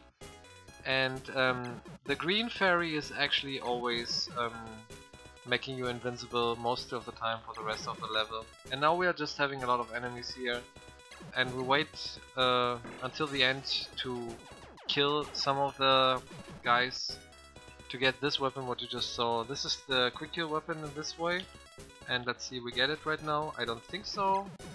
No, but it's okay, I just was not aware. So normally you would just go over him to the head and he would not even shoot at you, he would be dead already. But he's dead anyway very quickly, so it's not a big deal. So, like I said, a really enjoying, relaxing game for even playing casually, but tough to beat even with full credits and full lives, because you don't know what comes next. Since I learned to speedrun, of course I know what comes next. Another game what I was rooting, because there was not really... There was a speedrun, or there is a speedrun actually existent, but Yeah, he was just like, I don't know, the world record is right now 19 minutes and 39 seconds. His run was, I think, 25 minutes. So I just optimized it a little bit. And yeah, I hold the world record of the first 4 Wonder Boy games. I'm second in the next Wonder Boy game, what you will see, and I'm 4th in the last Wonder Boy game. So overall, I'm pretty happy how everything went until now. And yeah, you cannot make a lot of things wrong in this game, except if you don't know what to do. Since, like I said, it's an auto-scroller and you can force the game actually to go forward by running on the right side if you know what comes next, but even if you would not do it, you would be still going forward slowly. So that's just to mention. We don't even have to kill these enemies because we cannot bring the weapon into the boss. So we will finish the boss or start the boss exactly with that shooting what you see right now, that normal shot.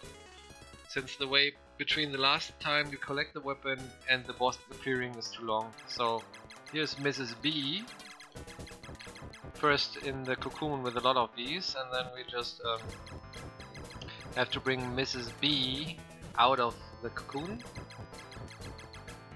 And there he is. She's out, Queen Buzz Bee, and now she's just attacking us and we just have to fight her. Every time when we get hit by these balls, we lose HP, and I do it intended for intention, so we don't have full HP in the end. And just kill the bee right now. And we have 5, so it's all fine. And we got an extra life, all fine.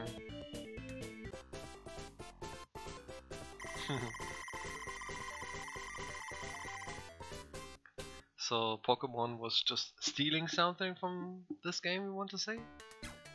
So, really one of the music parts in this game. So some music tracks are really nice in this game, really enjoyable. And these fairies with invincibility are helping a lot to pass a lot of parts, you know. So this fairy is appearing most of the time and you are invisible for a longer time. And some weapons are really bad, some weapons are really overpowered, like this one. So yeah, you just have to see what kind of weapon you get. And this guy can actually kill you. Luckily we passed him, but since I already mentioned,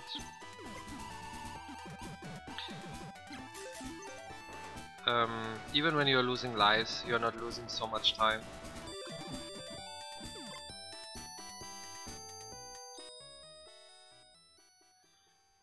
So, we are fighting right now a guy who's called Chumkus. Very funny, he's having a name what is really close to Chubus! Chumkus. Perhaps it's his brother. Right? I don't know. So let's see if we get another time that overpowered weapon in the end. What would help a lot. But let me wait right now a little bit. I think the next one will be even that overpowered weapon. We'll see. Let's defeat these guys here. No. Next one. No. So Chumkus has attack pattern with ice blocks and shooting these balls what you normally use in water, and you have to hit his heart and he's dead. So Chubus' brother is dead, sorry.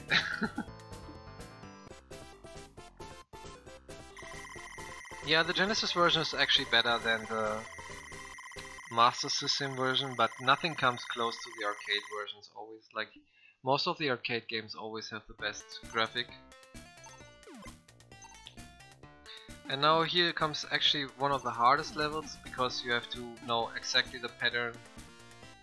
Because there are scorpions, things coming, birds coming, and playing that casually is definitely really hard.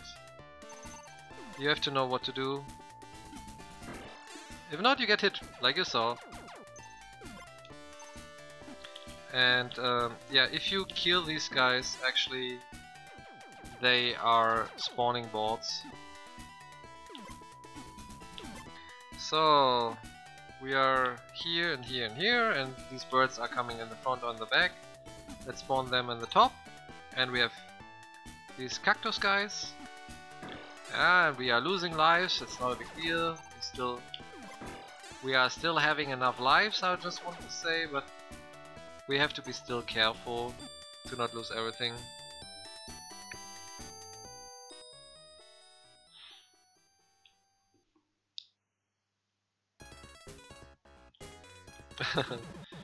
Yeah, many of these games routing was hard, but when I was starting, I was thinking, like, I really love the Wonder Boy series, and I was saying to myself, okay, I want to give some honor to the creator of the Wonder Boy games, so I was just deciding to learn everything, and most of the speedruns actually didn't exist except the last 2 games what we will play, what we will mostly enjoy most, like Wonder Boy in Monster World and Monster World 4, but many of the others didn't have been really rooted, so yeah, definitely hard work to get that speedrun done and finding all the patterns.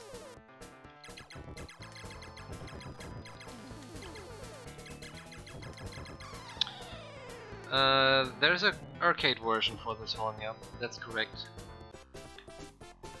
Cactasini was that boss.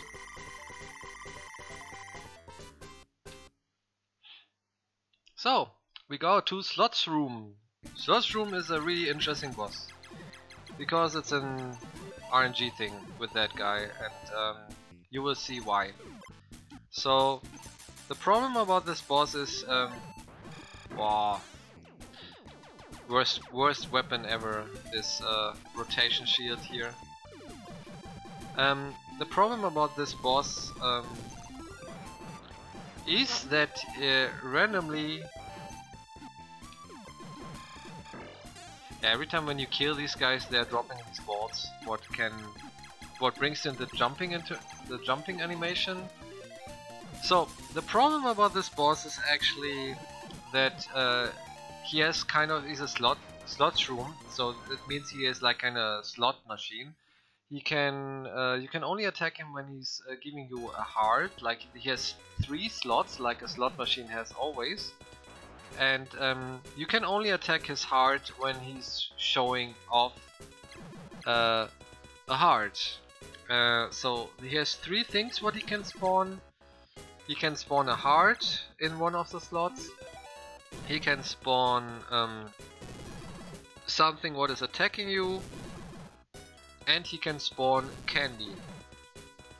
Candy is a refilling thing for your HP, and that is RNG or global timer thing. You see the 3 hearts, that is the best pattern, that's what he's giving us. He's giving us 3 hearts, I cannot believe it. That is a perfect start. And you just have to mash the shots into him. That is the perfect start, that is perfect RNG actually. And you see, like, he can attack us with candies. If you collect them, you're getting HP back. Almost killed him, 1 more shot. It's not bad actually, could be worse. So 1 more time hard and he should be dead, his last form. And there he's dead. Cool, was a good RNG definitely. Could be worse.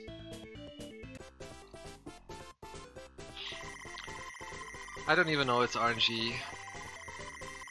Perhaps a global timer thing, I cannot tell you guys, but for me it's RNG. So, next open words with funny birds just flying, looking all angry. Funny part about this game is all the enemies are always looking very angry. Like very bah, why are you here? So yeah, routing many of these games was really tough, because there was nothing what can help me except trying out.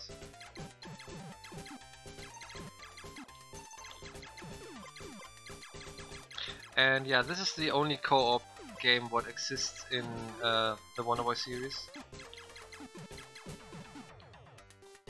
and we just use the invincible Madam, and yeah, it's the only co-op game existing in the Wonderboy series. Everything else is only one player.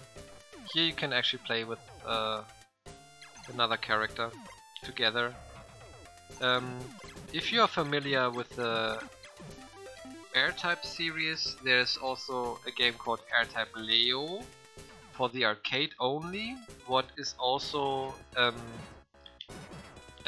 two-player mode gameplay. So there are some games actually what are only playable in two-player on arcade. This is one of them, but at least the port also gave you the two-player mode, so it's kind of friendly of the developers. Here we have another time the overpowered weapon, but actually there's another weapon what we would like to have. We just take that. So, let's fight the crab. You just have to go between the eyes, and he's dead. Very quickly, very easy. Definitely. Co-op run would be fun, but just the people have to know both the same way. I don't even know if you would make, like, if you have to make more damage to the bosses or whatever. And this is actually the last level of this game before we are starting one of the riskiest games I ever learned in my life. Wonderboy in Monster World, what is called number 5 of the Wonderboy games. So, since this was kind of chilly, the next one will be not chilly anymore, since we are playing a lot of risky strats, and I hope I will manage not to die too often, to be honest. We are skipping a lot of things, we are playing with low armor in the next one, so hopefully we get everything done.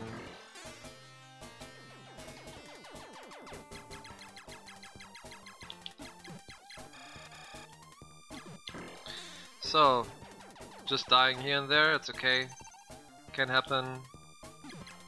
And we jumped over the last one, yay! Yeah, like most of the co-op games, the boss have more HP in a co-op mode, that makes also sense, definitely. So, last area with the boss, then we are fighting the boss and changing into the hardest game of that run. Even when many of that games are hard. For me, Wonderboy in Monster World in this way of the run is definitely the hardest one. Why? You will see. Everybody who ever played this game knows it, perhaps, but... So, last boss, only hittable in the face. He can actually hit you with tornadoes, and now comes the second form. It's a ghost, and he can go everywhere. He can even try to hit you, like you see. He can only be hittable when he's using his thunder thing, and he should be dead right now. And we are finishing with exactly 1 health bar. That's ridiculous in a positive way. Don't know if we are speeding up with that. So, in the moment when we touch the armor in the next one, we are going to Wonderboy number 5. Legendary armor. Let's go with Wonderboy in Monster World, number 5 in the series. Let's go. If you can read English, you see what is happening. So, riskiest run ever. A lot of stuff with low HP, low armor. I will always save at the hotels to be safe, kind of, you know. It's costing only 20 seconds. But we have a checkpoint, and we want the checkpoint actually. So here, hopefully we get the money pattern. Looks like we get it.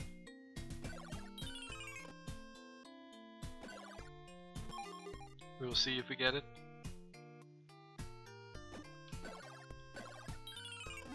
Nine, not bad. Okay, so we have to go out and in one time, I guess. It's not the worst actually, but we didn't get the right pattern because I was a little bit slower. We need actually 30 gold. And we have 31 right now. So it's the second pattern, it's not the worst. And now we just buy these boots, equip them, and let's go. So there's actually a pattern how you get every time 30 gold. And that's correct. This sword is the biggest problem about this game. You start with a really small sword. And it's kind of not annoying, but really frustrating. You get a lot of damage. And you have this tiny sword. Most of the time you are actually attacking the enemies from the ground. Because you have more range. And this game starts really slow, that's correct. So, since I messed up a little bit the pattern what I always play normally, we are just playing here right now a little bit safer. Since the enemies can change direction whenever they want. And collecting some money, going the platforms. This game brought a lot of things together from the different Wonder Boy games before. Here you see the kind of a feeling, you have kind of the feeling of from the first Wonder Boy with these platforms here. Like, they put a lot of things from the earlier games together. What is kind of things like music, graphics, playthrough. You will see a lot of things what would remind you to the Wonder Boy games you just saw before.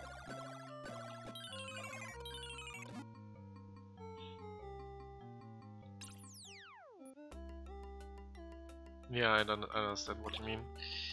Like I said, there are 6 actually, really 6 what are in the Wonder Boy series official. There are some ports for different systems what are just the same game but different names. Like Dynastic Hero is, for example, this game. What is exactly the same game but just different characters. And yeah, these are actually the original ones. For Sega Master System and Sega Mega Drive. There's actually also existent Master System version of Wonder Boy and Monster World. But we play the Genesis version because it's better. One of the interesting parts about this game is that the American version and Europe version is harder than the Japanese version. I don't know why they made that, but the Japanese version is a joke, according to that US version.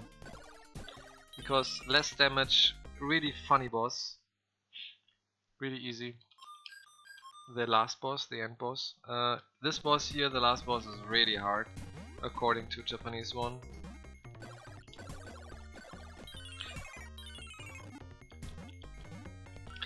And on the way we are collecting some armor, but not so much, some swords, and play on low armor. So the actual world record holder in this game, or former world record holder, I will tell you after that boss fight.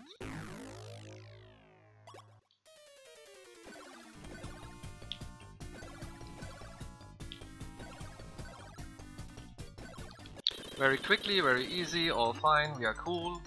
I'm happy, yoo-hoo. It's not so easy that fight as you think. So, the actual second place, but for sure again world record holder, Sagas, is calling that boss, that last boss, in the Japanese version, his split name is Joke. Because he's so quickly down, he's like in 10 seconds down, and here you need like minutes. Do I have to jump or what? Well, I jump, okay. So it's just to understand why the Japanese version is much easier than the American version. They made so much more difficulty in that in that game for the US version than the Japanese version. I don't know why they did that, but it's a hell of a run, definitely. And since we play a lot of time very low armor, you have to be really careful.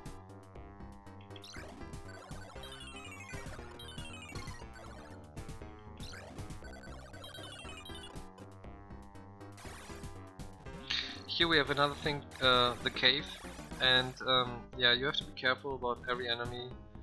Sometimes it's just better just to stop. The bats can actually drop hearts, the red things not. And like I already mentioned, we will definitely go to the hotel later, just for security, to have a checkpoint. Normally I would not do that, but I actually don't want to lose that run in the end. So, we are almost ending the cave. This guy is not giving us any heart. We have around 3 hearts right now, what is not bad. Fighting a small mini-boss to rescue the princess. Only really attackable when you're going onto the ground. We have still that mini sword. Kind of annoying actually. But we have that sword until we fight the next boss in this game. The stone faces Greg and Glack. So we are rescuing, or we rescued the princess. Now we just have to talk with the girl here to open the door in the ground. And then we are going into buying some stuff, and later going into the hotel when we are reaching the village of the mini people.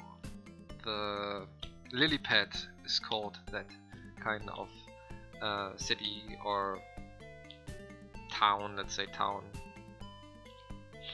So most of the part of this run is actually playing really not safe, but trying not to get too many hits and pass everything. Wonderful music, of course. You could go here right now into the inn and save. We don't do that, we do that later. We just buy what we have to buy, what is the knight sword, what we will equip, a little bit bigger sword, and we will buy the leather boots, what help us to climb quickly the leather, and a potion. What the potion you have to actually equip. There's an elixir what you get, kind of like Wonderboy. Wait, okay, kind of Wonderboy 2, Wonderboy in Monsterland, where you have an elixir. The elixir is going automatically, but you need elixir later for a special part, and the potion actually you can only activate. It's not activating itself, you just have to activate it by yourself. Instead of getting on the ropes here, what would be slower, we are just jumping into that mud or whatever it's called, I don't know. And safe way would be just going on the ropes and going on the platforms, you know. And like I already mentioned, ton of damage. Every enemy is making a ton of damage, so sometimes it's just better to wait a second here and there. And be careful with all the enemies, spiders, ghosts. It's, of course, you know what comes next as a speedrunner, but still, they can do a lot of funny parts, really messing you up, like this guy for example. And since we went into that mud, it's definitely clever to go into the hotel. So we are refreshing. What is not intended. Normally I would right now use my potion, but of course save is slow, I know, but hey, this is a really risky run, to be honest. And if we lose the elixir, we cannot finish the run. That's the biggest deal what I was just mentioning. So we just go right now into that hotel to check in, to have a save point, what is causing us only 20 seconds. And we have a 4-hour run, so I don't want to lose it just in the end, you know. So now we have a checkpoint right now, we have full HP again, and all should be fine. Normally I'm not doing that, but these guys for example make 1.5 hearts damage in the moment with our armor what we have. They can throw axes and jump, you see that right now? 1.5 hearts just gone. Boom. I didn't want to use the little right one, that was a mistake. It's fine actually, it's okay.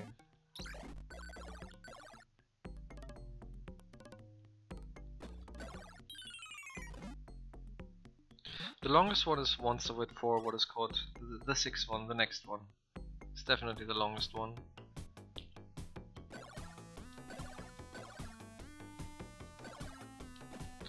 So, let's go forward. We just rescued the child from the dwarf village, collecting some money here. Since we went into the hotel, we actually have more firestorm than we normally have. These guys can throw axes many times, just walk or jump, so you have to be really careful. But we should be fine actually right now. So, now we are just going into the next dungeon. We lost some time, yeah, but like I said, I prefer to have here a checkpoint, so we would start again there if we would, yeah, lose our life or our legs here. So, let's go into the next dungeon. Low armor, like I already mentioned. These ghosts can touch you a lot. You see how much heart we just lost because of touching. Because the iframes of this game are horrible short. So we lost one heart just because of getting touched from one ghost like infinitely. This is one of the things what I really don't like about this game, that they made the iframes so super short that you get like so quickly hits and you can die really quickly. You can actually skip that, but we don't want to lose another time, so we're just waiting there. These guys make also a ton of damage. Just play safe this time. Okay.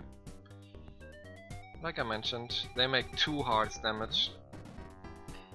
Yeah, hard game, especially when you are not getting your timing. So we just get the heart here. There would be an elixir, we would have lost it. Better safe than sorry, I always say. These big guys make 75% of a heart damage. The small guys make 1.5 hearts damage. So yeah, you are playing on a really low health, and you just have to be careful actually. Let's see if this guy is spawning here. That's actually not bad, spawning in front of us. So why is it so important to have the elixir? Because later we are skipping a part in the pyramid where we need the elixir to pass it even, because we are not using the actual original item what we have to take. So that's why we need the elixir, and if we're losing it here, we have to backtrack into a dungeon what would cost us 2 minutes. All hits make 2 hard damage from these guys, so be careful. This is just, if you do it wrong, you would start again in the room before. So just do it in the correct way, fight the boss, and go forward. Greg and Glag, the stone faces. Let's go!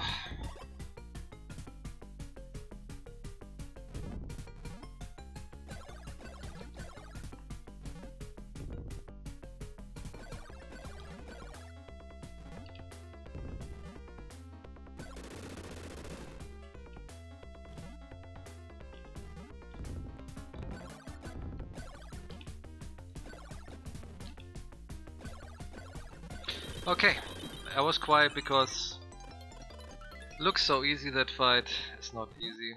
Cool! One of the hardest parts already done. We have still the elixir.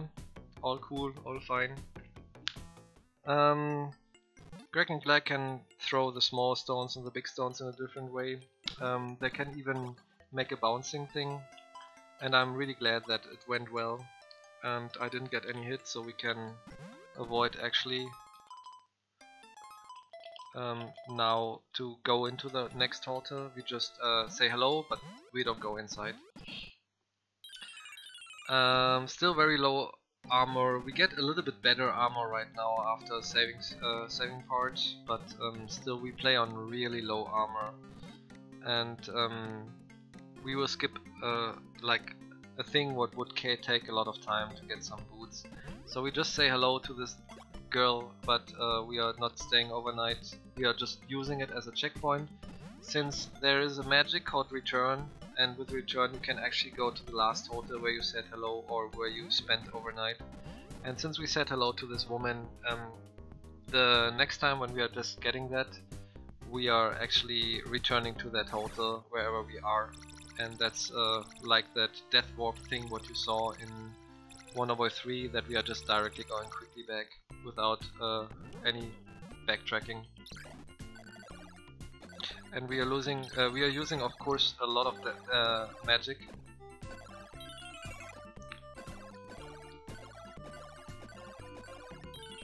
So we have 2.5 hearts, should be still okay. We are like you saw, these crabs made 1.5 hearts damage, and that's why this run is kind of not risky, but you have to be a little bit careful, especially here, because you still have not the best armor. You have the standard armor.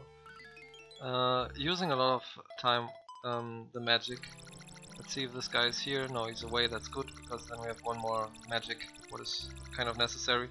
Now we need like 240 golds in this area in the end to have enough gold to buy the armor and to have enough money for the hotel. Oh, we don't need so much hearts actually. So 218. We need 235 actually. We have 234. Well, whatever. It's okay, I guess. This ape can be really annoying. He can be always in your way. So we will use one more time the thunder to kill the crabs in the next area, so we have enough money. So we have now enough money to buy the armor and the hotel, going into the hotel. The armor that we need, so actually you don't know where the store is. There's a kind of a quest where you just say, okay, the guy says, give me the flute and I'll tell you a secret, and then he says where you find the amulet, but since we know as a speedrunner where this door is, we just go into the door and don't have to give our flute away, our ocarina. It's funny because this game came out before Ocarina of Time, so yeah, we have just here an ocarina. So Sega brought out the ocarina before Nintendo, to be honest. So just pushing some buttons to continue, having some enemies, but like I said, we are just going here right now to get the return magic.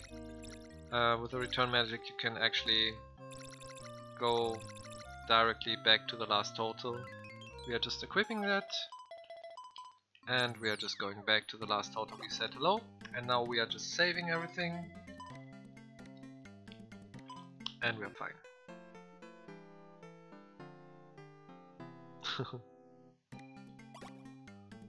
So now we are just buying the armor, the hard armor, what is actually the last armor we are actually buying, and now we are just going with that armor.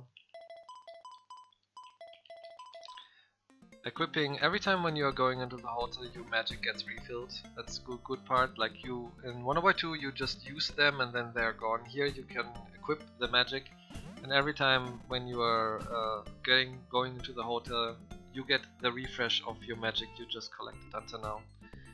So yeah, we just have now a little bit better armor. What you can see, they make less damage, but this is actually the last armor before we are entering the last boss area with the last castle before everything, because there we get the legendary armor. So this is, like I said, the last armor we are actually buying in this game. And now we have, especially in the later game, to be very careful to dodge attacks. And now what we also have to do, we have to collect some special combination what makes us small. And yeah, like that's why I'm just going right now to that part here, because we have to collect special pygmy armor, sword, boots and everything, so we can go later into a transforming room to go small and to go into a dungeon, because we need that. Why? Because we have to get the legendary sword, and we only get the legendary sword if we are doing it in that way, by collecting these small things. So on the way there are like these pygmy items to bring us into the situation that we are small. We are collecting maximum 8 hearts, and yeah, then we are going again into the return situation, saying hello and saying always yes, since we want to save. And now comes one of the hardest part of the whole game. Now comes one of the hardest parts, because we are playing with really low HP. And now we are skipping the desert. Normally you need special boots for that, the Oasis boots. But there's a trick actually, if you hold down and right the direction, you can actually pass these enemies. But you need the potion and the elixir to pass the whole desert. Without that combination of 6 hearts and the potion and the elixir, you would not pass it. And if you're doing it correctly, you will enter the boss door, like the pyramid door, with 75% of a heart, what allows you to get exactly 1 hit later. So let's see if we are doing it correctly.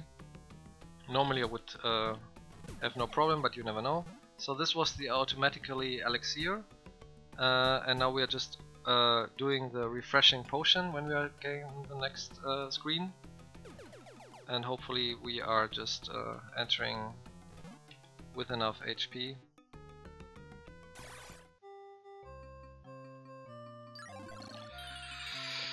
I think we will die, so we have to do all the stuff again. Now we are, I'm sure that we are dying, so since we cannot get another heart, we have to do that part again. It's better that we have it right now than we have it later. So what you will see right now is, since there's no other heart, we have to do from the part when we are dying again. I will just show you what happens since we got hit twice. We don't have enough hearts to enter the door, and now you see the death animation, and there you go. And we are just going on continue, and we are back here, what is okay. So we just lost a little bit of time, and we just do it again. So yeah, this is how it goes. If you just get a hit or something, it's really precise. You can actually collect the shields.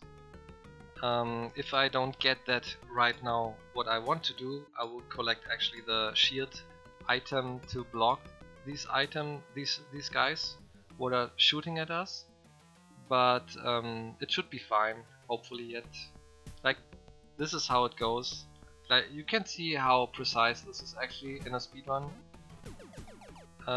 When you have like only 6 hearts and the potion and the elixir. But it should be fine right now. We just have to activate the potion directly. We did that, and we don't have to get hit, and then we should be fine.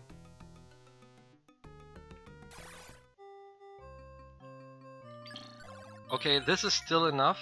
That's the good part. It's still enough. We have still enough hearts to enter, but we are not allowed to get any more hits later in the dungeon. So yeah, risky, precise. You saw these guys randomly shoot, and we are entering with 25% of a heart, what is kind of low. But yeah, that is how it goes. And I have to focus right now, since a lot of enemies are hitting really strong. So we go with really low HP inside. 25% of a heart, like I said. And now we just have to be really careful. Every hit until we get the elixir is a dying situation again. So hopefully you are fine when I'm a little bit quiet right now until I get the elixir.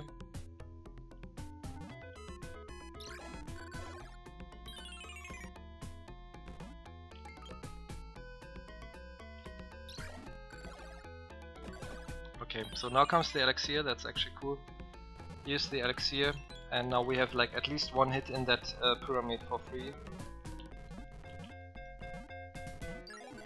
Just wanted to activate the thunder.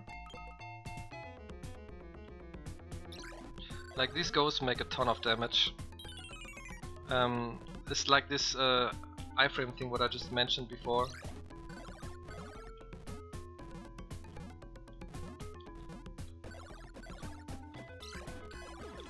Okay, that's fine actually. That's still okay. We have still enough. But now every more hit we have a problem. So no more hits allowed. So we have to be really careful. And next part we just wait a little bit.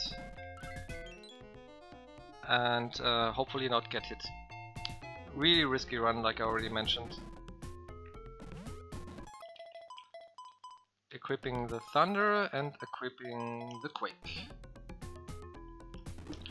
So 1, 2, 3, go. We wait until this guy is shooting. Okay, let him shoot. Again, we are just waiting because they are just going alone from out. Okay. Good. Okay, so at least we have a chance.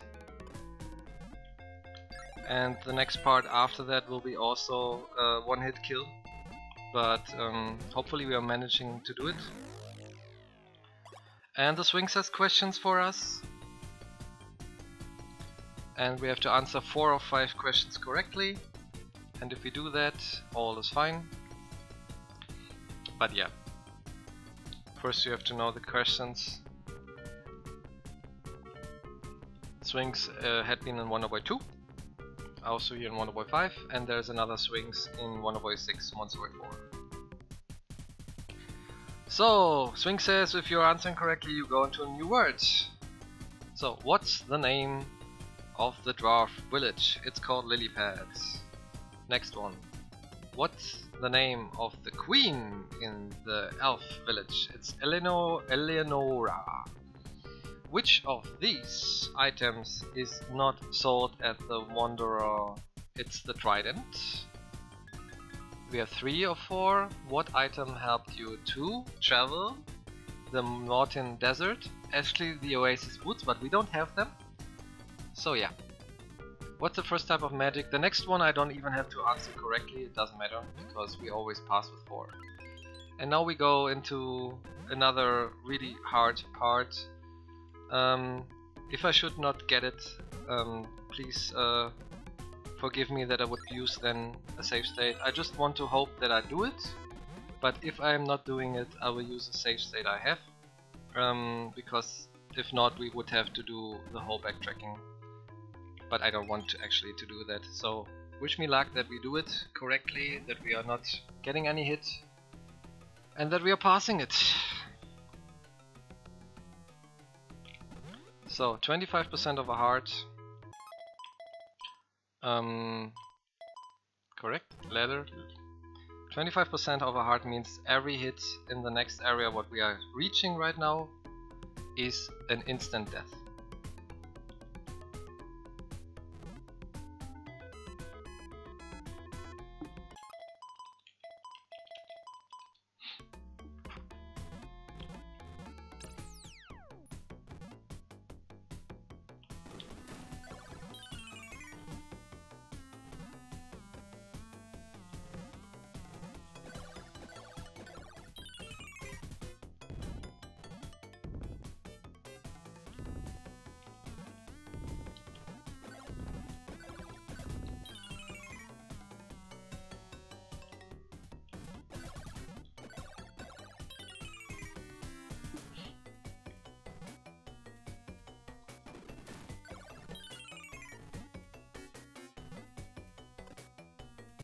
No! I was going too early up.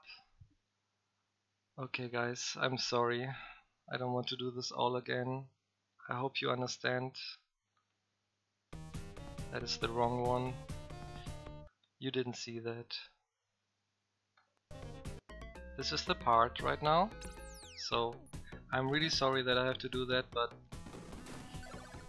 if not, we would have to do all the backtracking again. I was just holding up too early. Nothing really changed except that we are doing that again. Yeah, if not, we would have lost 7 minutes right now. And I hope you understand that I don't want to do this again.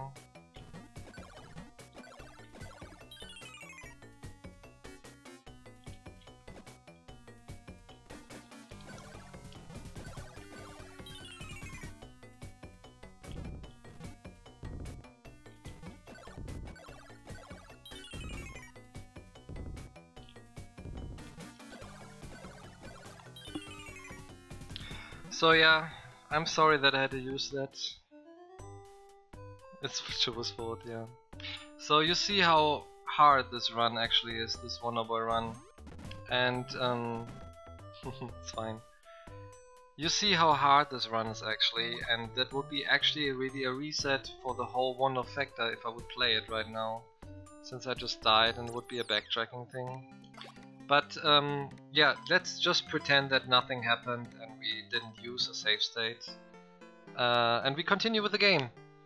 But you saw how hard this game is, because there's no checkpoint. And yeah. Wait, it was Firestorm and Quake. Yeah, it's really brutal, like I said. If you're quick enough and you don't get hit by these enemies before in the water, you can actually pass with 75% of a heart and you can actually get one hit. But if you somehow get hit and you are not reaching with 75% of a heart, you have the biggest problem. Thank you, Windows. The biggest problem is that you have then, with every hit, that you have to do a really crazy backtracking, that you have to make the whole pyramid again. And making that part also again, what causes, I would say, at least 7 minutes, easily. And since we have an estimate of 410, I could do it actually, but I think you all agree that this section does not have to be done again, since you saw it already. I hope that we are not... Windows is wonderful today, by the way. I hope we don't have to make any more backtracking. But hopefully everybody understands right now why I call this game the hardest in the Wonderboy series and in the Wonderfecta series. Since it's really brutal, playing with really low HP. Here comes now the next part, also with really brutal situations. We have still the low armor, and we use a lot of magic then for sure.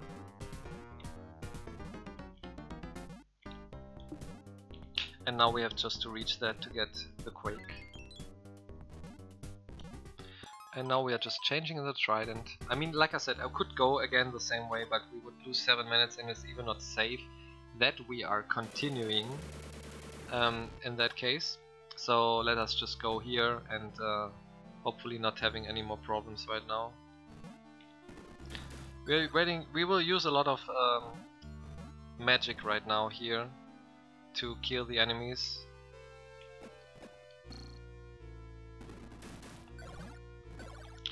And you see how much damage they make. Like, look, I already lost 2 hearts almost because of these guys. So yeah, you just see how low our armor is, and we have to be really careful to not get hit too many times. Some of them can drop hearts, actually, even big hearts. And we just have to reach the hotel of the next part.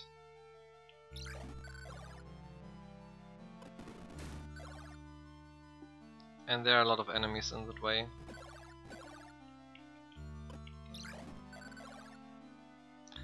Okay, kill him.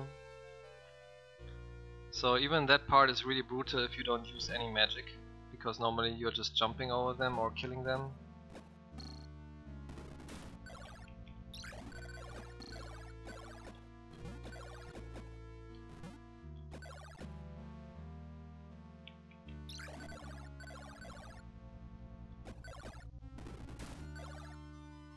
And nobody's dropping a heart, huh? What a friendly game right now. We don't even have any more quakes.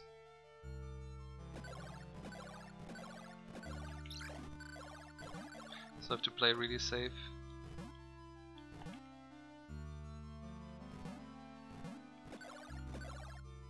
Not even one heart in the whole one. I cannot believe it. That is really bad luck. Only money. They can really drop hearts and we didn't even get one heart. How crazy. That is bad marathon luck actually, but here we can actually heal and we are doing that, making a save. So every time when we would die we would start from here and that's actually not a bad thing. So yeah, not even one heart. So we refill our hearts right now.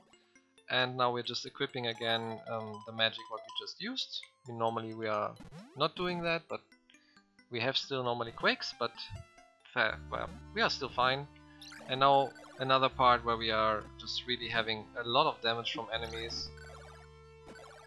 And hopefully they're giving this luck. Yep, they gave us the luck so we can save. The game is kind of heartless, I agree. And we are still having a really low armor with a hard armor. Many of the enemies are making 1.5 damage. So you have to use a lot of magic and dodge attacks and everything. But yeah, this is why this run, the Wonderfecta, is so brutal. Because many things can really happen. And like I said, if it would be a speedrun attempt for that marathon, after 2 hours and something I would have to reset because of the death there in the pyramid. Since save states are of course not allowed in a speedrun. Like you see that ape just make 1 heart damage. His projectiles are making 25% damage, but his body contact makes 1 heart damage. So you have to be really aware about everything here.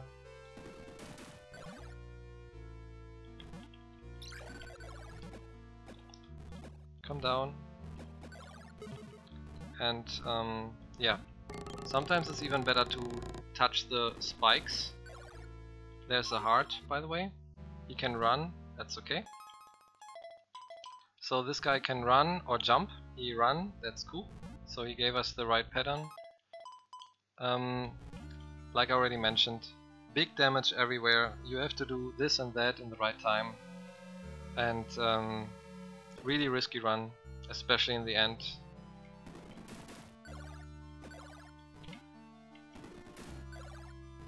That was not what I wanted.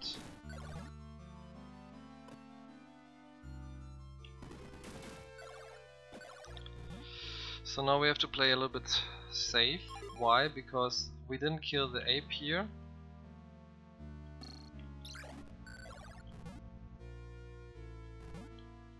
Okay, that is not what I wanted. That is all not what I wanted. Oof. Is he still down? Yeah, that's okay. Oof. My goodness, this game kills me right now from my mind.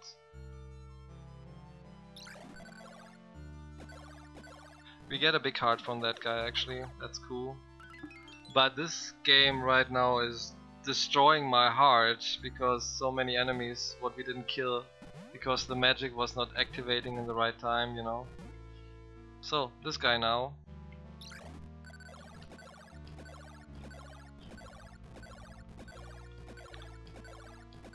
We are walking on ice, that's why I jump, because in ice you can actually not move really like you want. I don't want to use the leather boots, I want these boots.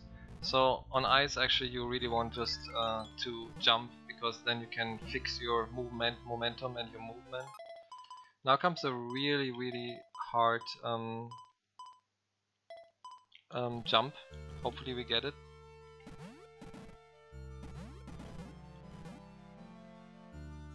Got it, nice, very cool.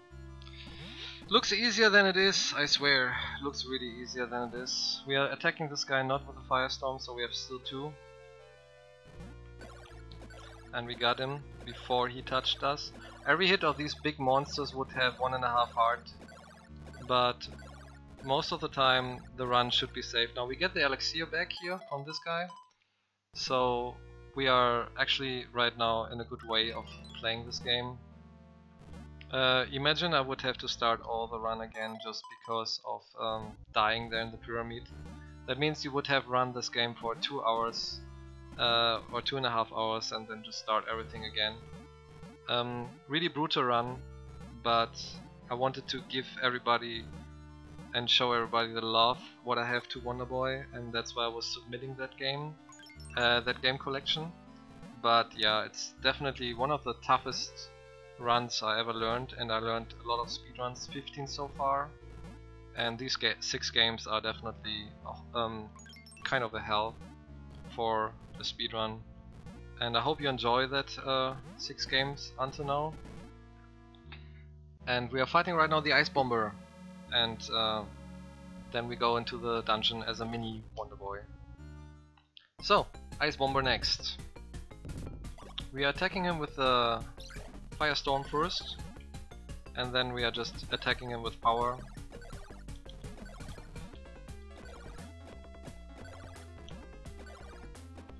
And he's dead. Really good fight, not even getting any damage. Good! Hardest part in my eyes kind of over. And now we are just collecting here the ceramic boots. They make us faster. We could actually buy this holy water what refills 5 HP, but we will buy later the super potion what refills all the hearts, what is 8 hearts in that case. So to finish that game actually we are using not the nearest potion, we are using the best potion later. For which reason you will see later how hard the end game is and the end boss. Like I already mentioned in the Japanese version, that boss is a joke, but here it's a really tough one because you have not only the boss, you have a lot of damage, you have lasers, you have a rotation blade, and you have a moving platform what goes from the right to the left, all in the same thing, and that makes this game really hard to play. So, we are going into the dungeon as mini Wonder Boy, since we got all the pygmy style, and we have to collect here another item to get enough things to that we can build actually that we can build that legendary sword. We still have the low armor, so every hit is like really damage.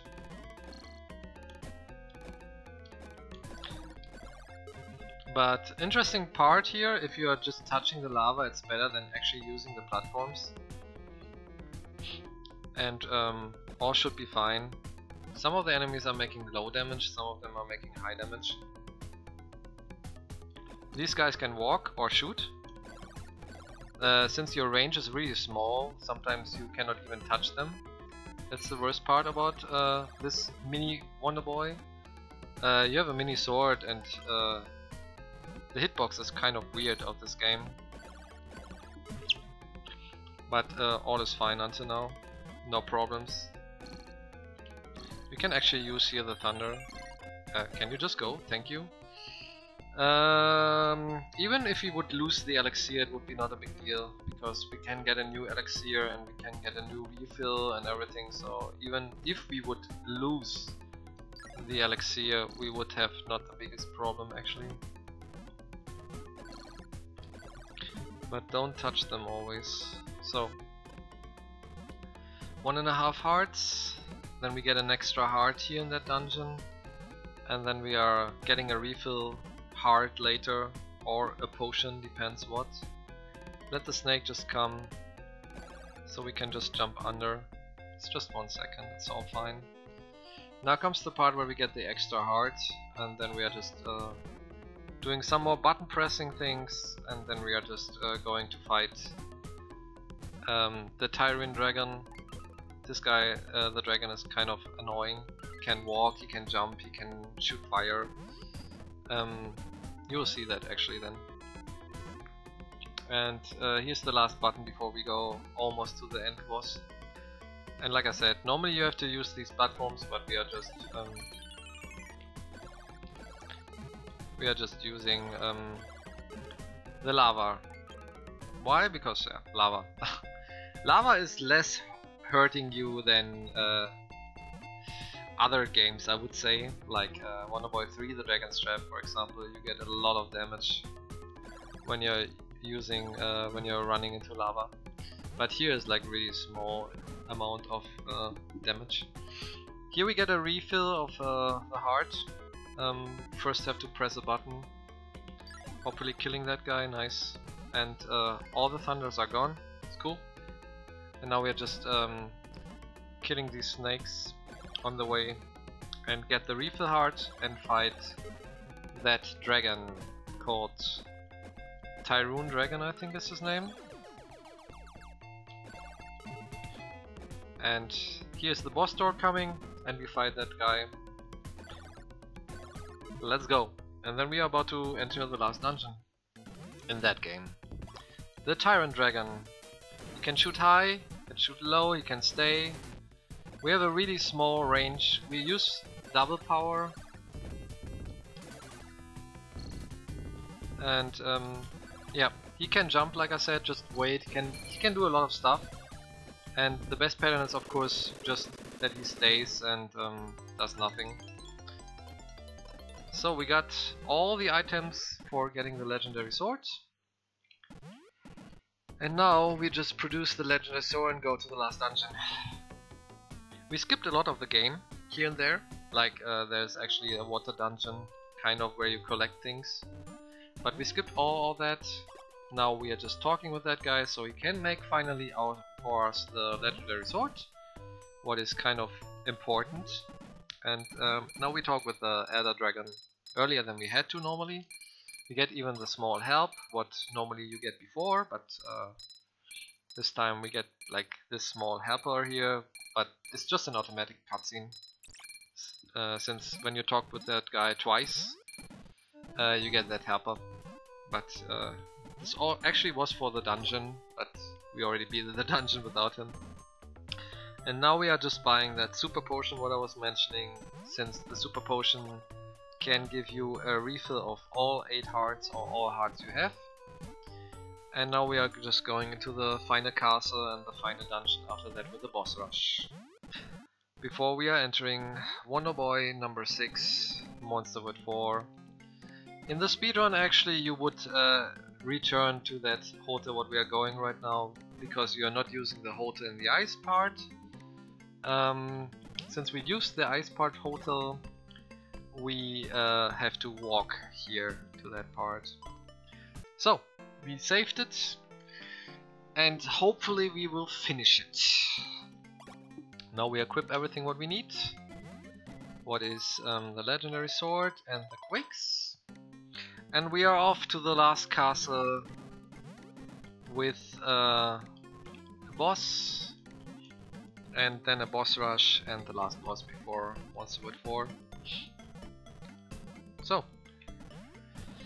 long run, hard to concentrate, hard to play it. 7 minutes again in the pyramid, I don't want to do actually for that long run. We collect the last heart right now. Heart number 8 there in the top, and we get a reminder of music in the dungeon. You will see and you will hear a music what you know from Wonderboy 2, 3. Really cool that they brought a lot of gimmicks from the other Wonderboys. And we are still only the heart armor, so we would take a lot of damage. You see 1.5 hearts.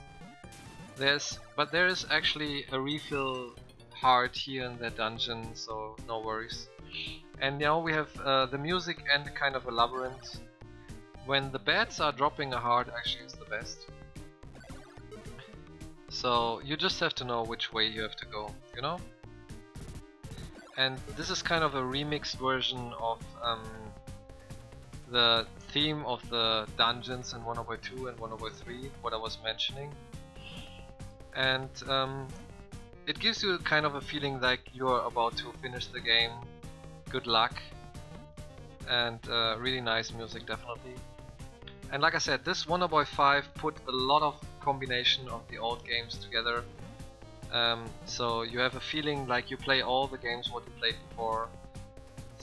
Could be the music, could be dungeon creation, could be so many things. But they put a lot of effort to give you the feeling of that you play a game what is a combination of all the Wonderboy games what you played before.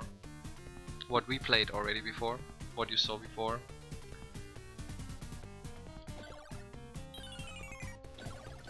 So we will collect the heart anyway because I didn't kill that ghost. Infinite iframes, like I already mentioned. You get so quickly damaged and so much damage even. For which reason? Because they made an iframe situation so short. So not really nice actually from the game creators, to be honest, but that's how it goes.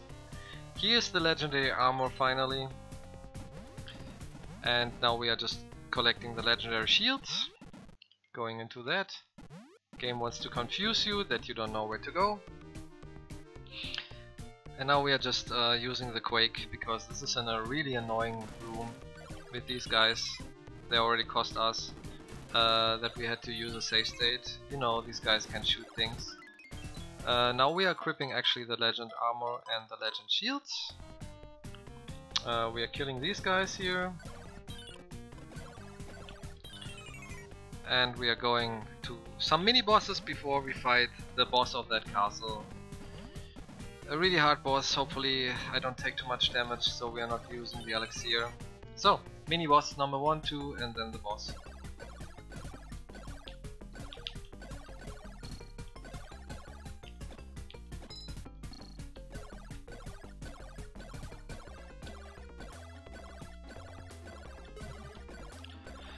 Not very nice. Half a heart is okay actually.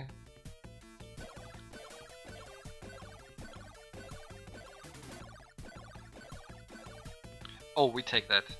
That is actually the boss theme of Wonderboy 3. Elevator of Wonderboy 2.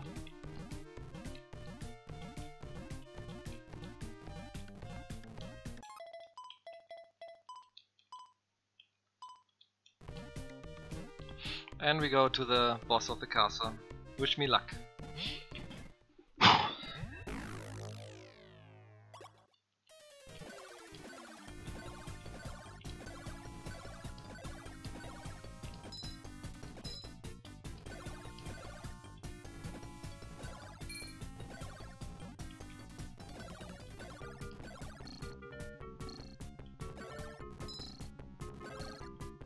Wrong side, game. Why you put me into the wrong side? Oh.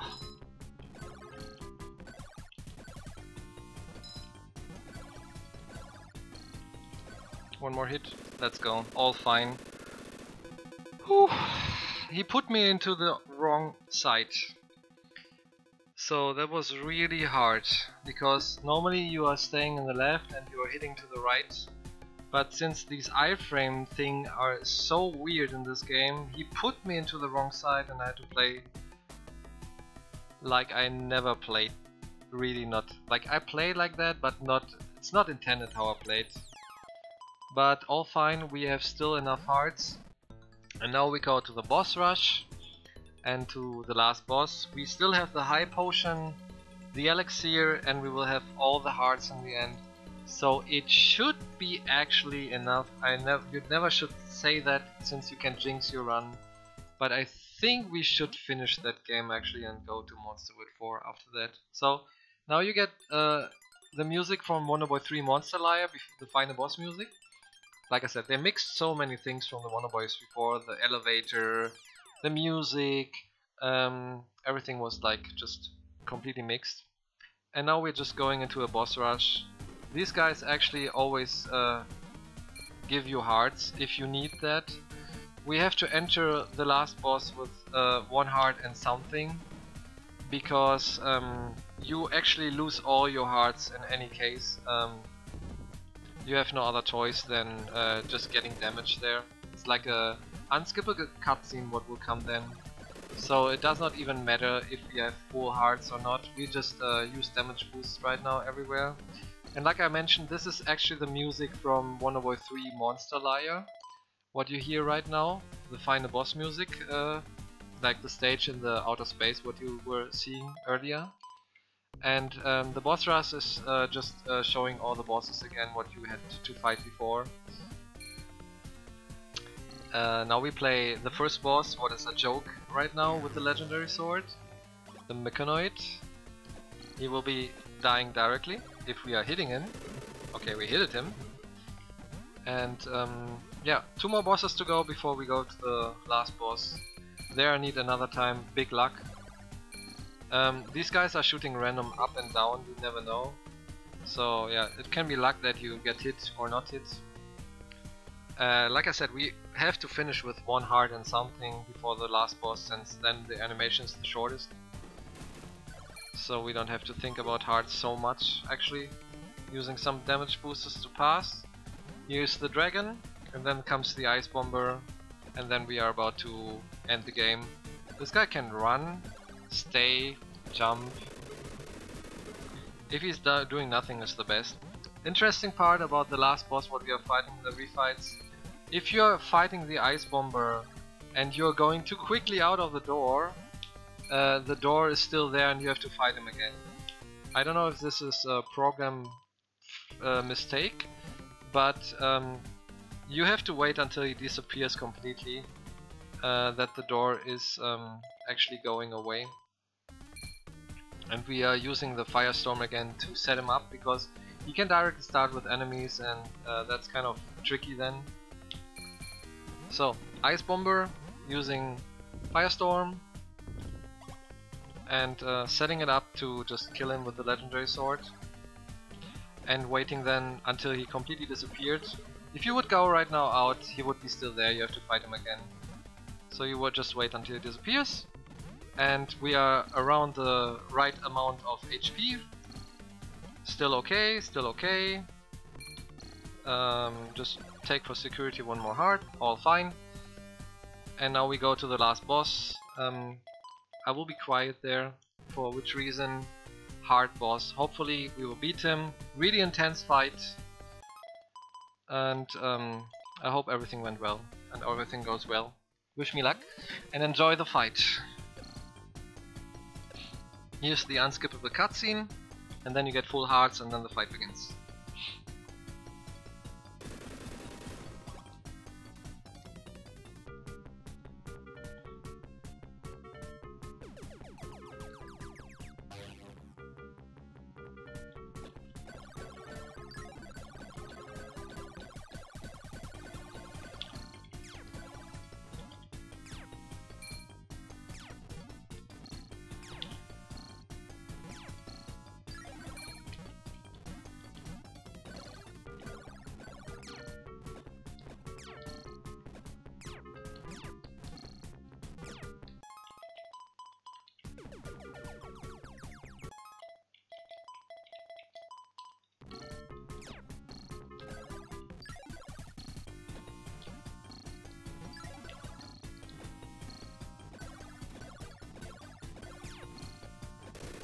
There you go! Done! Oof. Okay, Monster Word 4, last game in the series. Boom boom.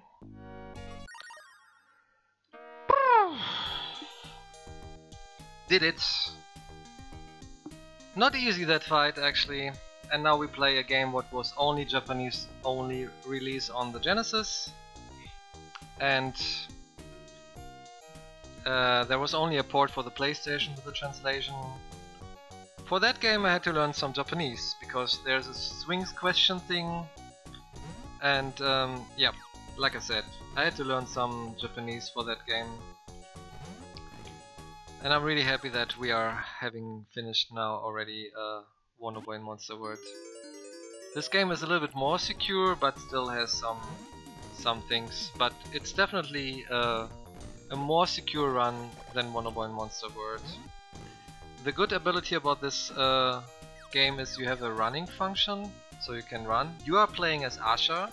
The character before was called Shion. So they gave the characters for the Genesis, they gave them names. And the old ones, it was always just Wonderboy. And here you just have names and characters with names. This girl is called Asha. This is set it up in an Arabic word. And the last game in the Wonderboy series is called Monster World 4. Like I said, only Japanese only release, and only traduction on English, actually only available in the PlayStation version of the Monster World collection. So since I play this on the normal console, I had to learn some Japanese for the quiz later by the swings. That took me some time to understand the questions. I didn't really learn Japanese, but I learned the questions. And yeah, hopefully everything will go right and we will not have any problems. There will be some labyrinth things and everything. This is actually one of the hardest parts right now. Why? Because you are playing with 3 hearts, but if you're reaching the next, the castle of the queen, you get an armor, a special armor with 15 hearts, and then everything is fine, since you can actually refill them at the goddess. So yeah, when we are finishing that dungeon, then this run will be kind of safer. And yeah, we have just to finish the 1 dungeon right now with 3 hearts. And avoiding any damage, any enemy if we can, and I will try to get all the skips what are possible. This game has a mechanic called infinite jumps later with your friend Pepper Logo,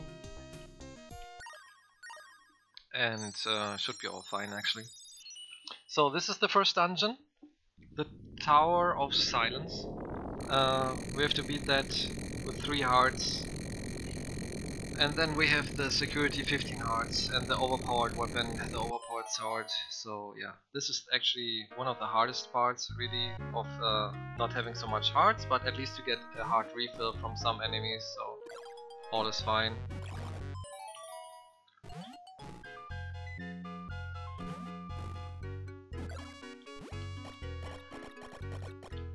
Really cute animation, really long game. In the speedrun we are actually skipping 1 dungeon completely by using infinite jumps and everything. So they made a lot of work in this game.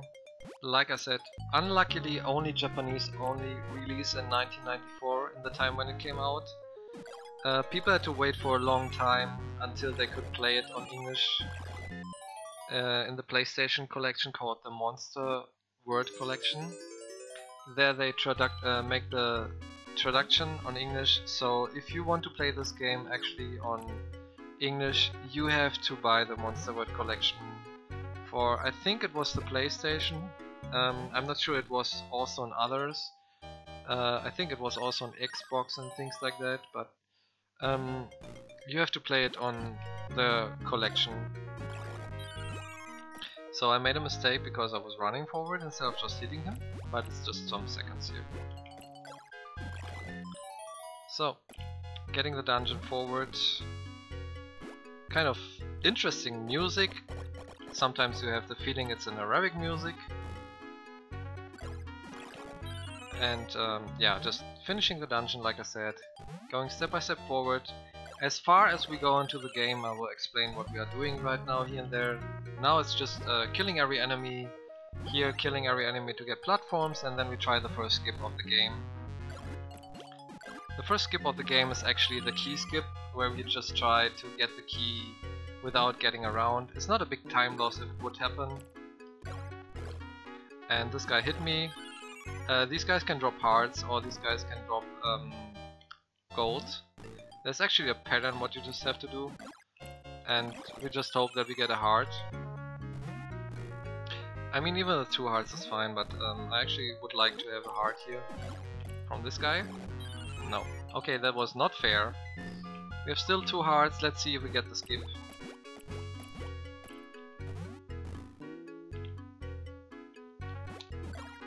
Got the skip, wonderful.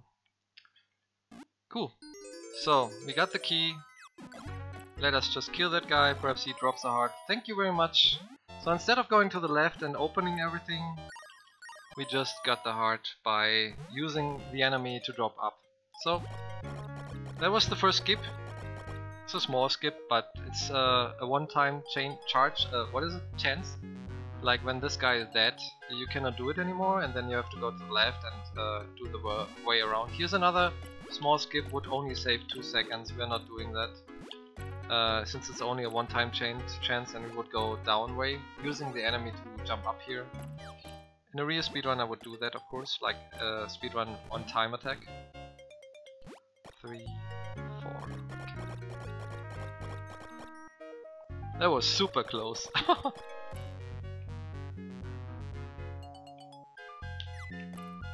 Oh. Okay, we have still 2 hearts, should be fine actually. Let's fight, hopefully that boss in the right pattern. Let's go. Okay, we got the right pattern, so that boss will be really easy. Boss can attack you by jumping on you. So, hard part is done, all fine.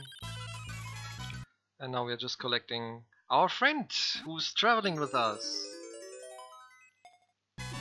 Oops, I have to select it, of course. So he's telling us something, oh, you want to travel and blah blah blah bloop bloop bloop bloop bloop. I cannot even explain because I never played the English version, so we are just skipping the text. And he asks us, do you want to do this? And you say yes. And do you want we go there? Yes, yes, yes. Cool. And now we're flying to the palace. And in the palace we actually find the secret shop. That's why this category is called any % with debug merchant, because there's a secret shop, and in the secret shop you can get money and you can get I would say it would be called the legendary armor and the legendary sword and the legendary shield if you want. And with that you get 15 hearts and the best sword in the game. It's kind of here. You just buy this one. This is the armor what I was mentioning, and then you're just collecting enough money to just buy this sword.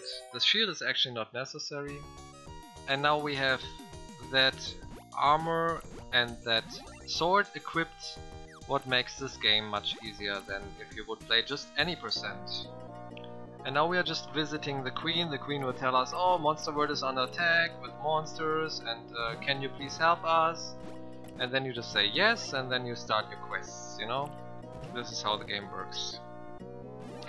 So here's the queen. The queen is very friendly and says, yeah, we're having trouble, so many monsters, and we are waiting for the legendary hero. And you say yes. It's called Hex Merchant, okay. I think in the leaderboard it's called Debug Merchant, but it's just the second category. There's an any % category where it's longer, and the category where you get just the things what you need. So, we just talked with the queen, and now we are just collecting some stuff here in that castle and go to the first dungeon. The Tower of Silence is already done. That was actually the first dungeon, but now we are just going to the second dungeon. It's just a joke, okay.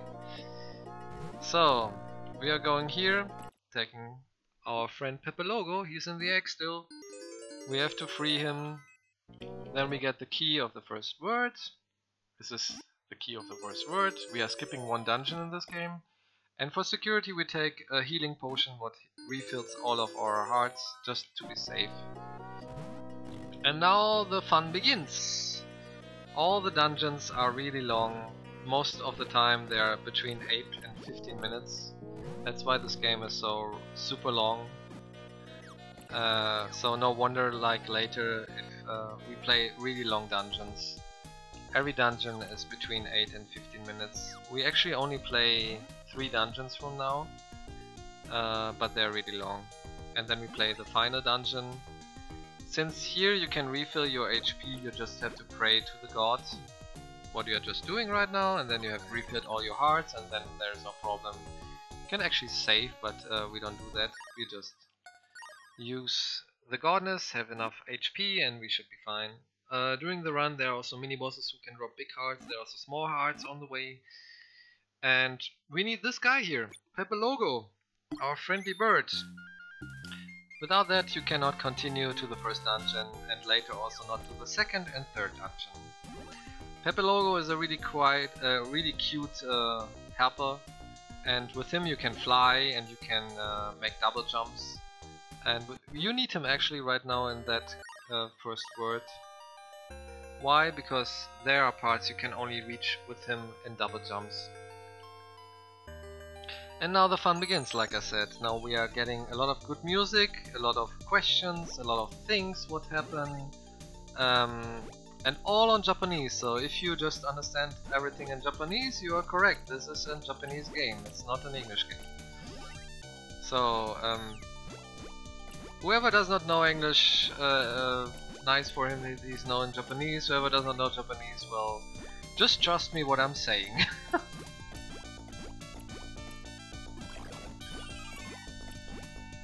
Can you climb? Thank you. So the good part also is, like, if you land in a gap here, for example, you just lose one heart and you start just the screen again. So they had been really nice actually. So you are just losing a heart and you just start at that screen where you just died. In other games you would be perhaps dead, but here, like I said, they had been really friendly about this. So, just going to the volcano. Volcano is having a really chilly music, and normally the speedrun would be collecting the hearts on the way. We would have right now 5 hearts if we would not have used that refill situation in the Godness. We don't have to fight these guys actually, but this guy we have to fight to get here the bomb to open the Hendana volcano. And really cute animation, she's running away. Oh my god, the bomb! Ah! So they really put a lot of effort in that game with the animations of she's also yawning when she's waiting. Like they made a really a lot of things correct in this game actually. Like she's making the hips right and left when she's in front of a treasure. So like they really put a lot of effort in that game. And yeah, chilly music, long game, a lot of dungeons, a lot of backtracking, good story, but as I already mentioned, Japanese only, so only way to play it on English version is to play it on the available Monster World collection, on some different systems. So, long dungeon, I talk too much today I guess. Long dungeon, 8 minutes right now, doing the right thing here and there, using Pepe Logo for flying and jumping, using the ropes, using him, and running as much as possible. Don't run into the fire, of course. And we need a lot of bombs here to just open the doors. Most of the dungeons are explaining themselves, but later, for example, that dungeon with the ice pyramid with the swings would be casually really hard, I would say, since you have to find statues and you have to do it in the right order, and it's definitely not an easy game. It has a high difficulty. And you have to play it actually with really low armor in the beginning, like 5 armor, like 5 hearts. And we are having at least already 15, so it helps us a lot actually.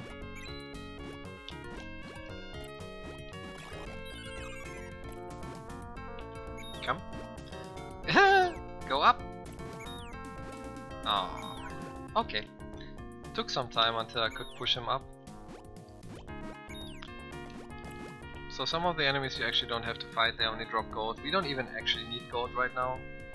And your friend can actually protect you from lava, he can protect you, he can use you can use him as an elevator here, like he's a really helpful thing, and later you will see infinite jump. I will try to show that already in that dungeon. Do 1 or 2 attempts before I just go forward. Infinite jumps means you just go higher and higher with your friend Pepologo. What is not intended but helps the speedrun a lot to find areas and go on places where you're actually not allowed to go. It's not a cheating, it's just how the game helps you, but of course it's not the intended way. And now you see, like, you're putting just your friend Pepologo on lava and he's helping you for protecting you from that. Like, he's making you a platform. And you just use him for double jumps here and there, you know. And now we're coming to the first mini-boss. It's an angel. And every mini-boss actually drops a big heart, what refills all your heart. So you could actually just go here with 5 hearts, kill that guy. 3 hits with a legendary sword, and then he's dead, and he's dropping a big heart. Just collect it, you get the refill of all your empty hearts you had, and yeah, then you can continue. So every mini boss drops at least a big heart to refill all your hearts what you just lost. To the 15 hearts you already have, you can actually get another 15 hearts, I think.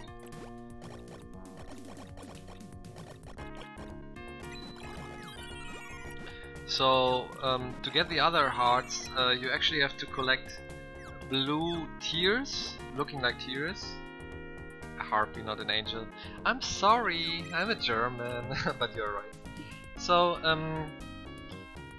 you can actually collect even more hearts by collecting these teardrop things, what you see on the screen right to the hearts. If you collect 10 of them, you get an extra blue heart. So you can get really a lot of hearts by backtracking. Every 10 times you collect these, if you collect 10 of these blue things, like I said, you get an extra heart in blue. What is the same, like a pink heart.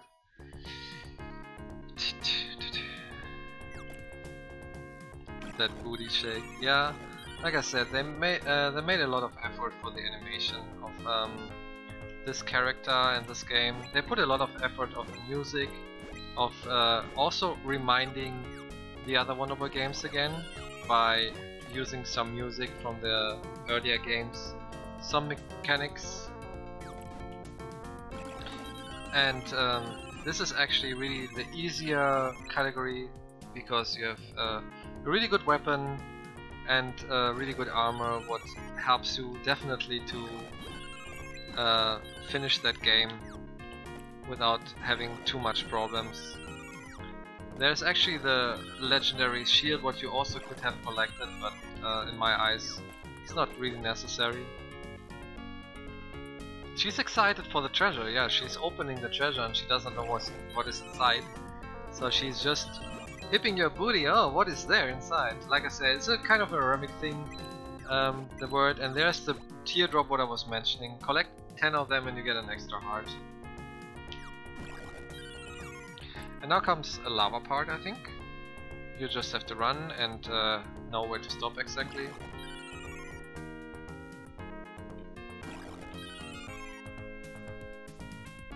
Yeah, she's, I would say she's kind of the sister of Shantae.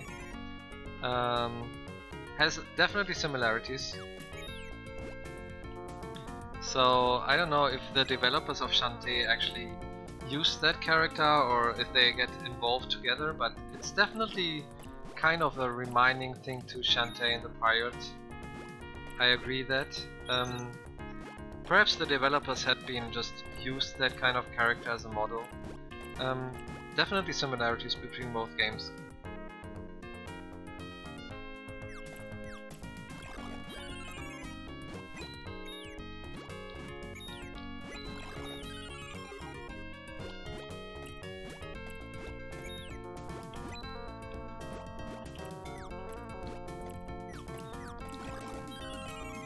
The good thing about this game is also that Asha has a bigger sword than Shion, the guy in the Wonderboy 5 game.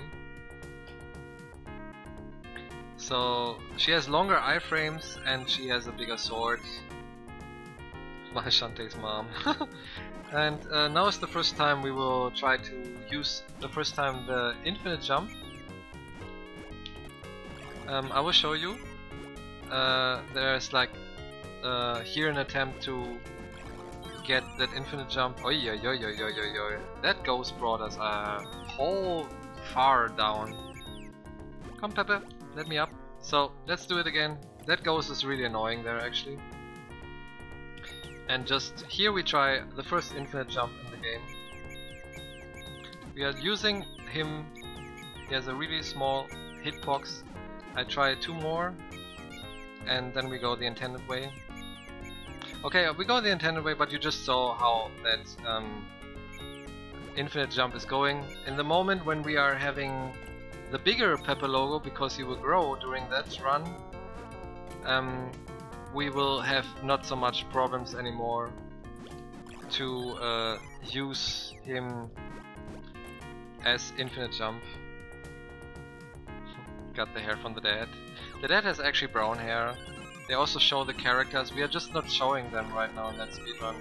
So you had kind of an idea right now how the infinite jumps work, but since our friend Pepe logo is really small still, the hitbox or the box to use it is really small too, and that's why it's kind of hard to use that infinite jump there. Every shield is actually having the blocking ability. And now we just go into the lava part in the down. And hopefully we're not touching the lava. Good, all fine. And now we are coming to the first boss of that dungeon. The boss of that dungeon will be coming soon. We are just here making any rooms. A little bit careful here with, you know, like every time when you touch the lava, you start the room again. So you have to be a little bit careful here. I touched the lava, you saw that, boom. But the good thing, like I said, is we start exactly here. You saw that cute animation actually right now.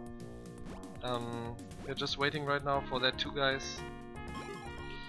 So you saw that cute animation when she got hit by that lava. And here the game just says, do you really want to continue? You really want to continue? You really want to fight the boss? Okay, well, so you fight the boss. It's just what they are saying right now. They want to make a joke, think, you know?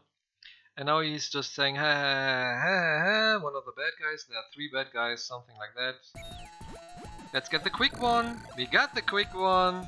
Funny animation. Boom, boom, boom, boom, boom, boom. And just 2 more hits, and he's dead. Bye bye. Overpowered weapon, I just say. If you play that casually, you know how slow this is. So now we got the dragon freed. I don't know what he's actually doing. He's just telling us a story, I guess. And now we're going back to that part with that queen.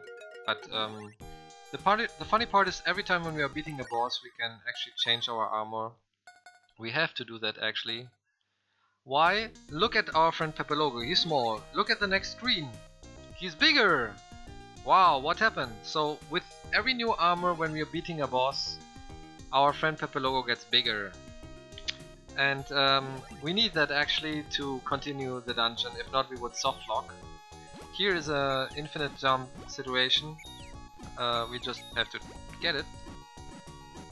There you go. And then we are just starting the second dungeon from there. Normally the intended way is different, but here you just use the infinite jump to go over that wall and go into the second dungeon. So these infinite jumps are actually really useful and a big part of skipping things and being fast. Yeah, another chilly music here. And fish is coming out, shooting something. You can attack them, you can just let them come. Another thing what is interesting in that game, if you just touch an enemy what is not with fire or electricity, you just get bonked back you are not losing any health. So it's kind of forgiving if you just touch an enemy what has not fire or electricity, that you can continue without getting any damage. What is kind of fair actually. And now we're just going here into the next dungeon, the Stream Sanctuary. Here's another skip what we can do. It's called the bucket skip. It's not really a bucket skip, it's just skipping a way to refill a bucket with water, what would take 1.5 minutes by using the infinite jump again. If we would go here with the small pepper logo, we would soft lock because we need the bigger one, and we would have to start the game again. So you always have to change your armor into the next form to bring your friend Pepper Logo, your blue guy, into a bigger form. Don't touch these things, they're electricity, and you start the whole room again. We can actually use the platforms instead of using the infinite jumps. Okay, fine. So normally you can also use the infinite jump here to go up, but the platforms are actually in my way safer. And these guys can attack you with their range thing, what you just saw. And it's kind of a labyrinth, but not really, because it explains itself. You just follow the rules, and you can explain actually left and right. And here's like, here's the part actually where you later use the bucket to refill your water. So it's a little bit backtracking. So you first go find. Can you just die? Thank you. You just first find the bucket, and then if you get that one, it's a one time thing, first try thing. If you get the bucket skip, what means you are just using the infinite jumps to go up there, you can skip 1.5 minutes of backtracking. And you have to actually use your friend Pepper Logo a lot, because you need a lot of double jumps and flying situations here. And another ability of that small friend is that he can actually blast air out on the platform, what the small one couldn't take or couldn't do. And you saw there a small machine what can give you hearts. You could put actually money in that machine, and then you can get 3 hearts, 6 hearts and 10 hearts, I think, something like that, depending how much money you want to spend. So instead of just collecting hearts, you can also refill them by that machine. What is kind of like a chewing gum machine, really cute made. And now we are going to get the bucket, and hopefully we get the bucket skip to save 1.5 minutes in the run. Let's see how this goes. This is the bucket, now comes the bucket skip, let's see if we get it.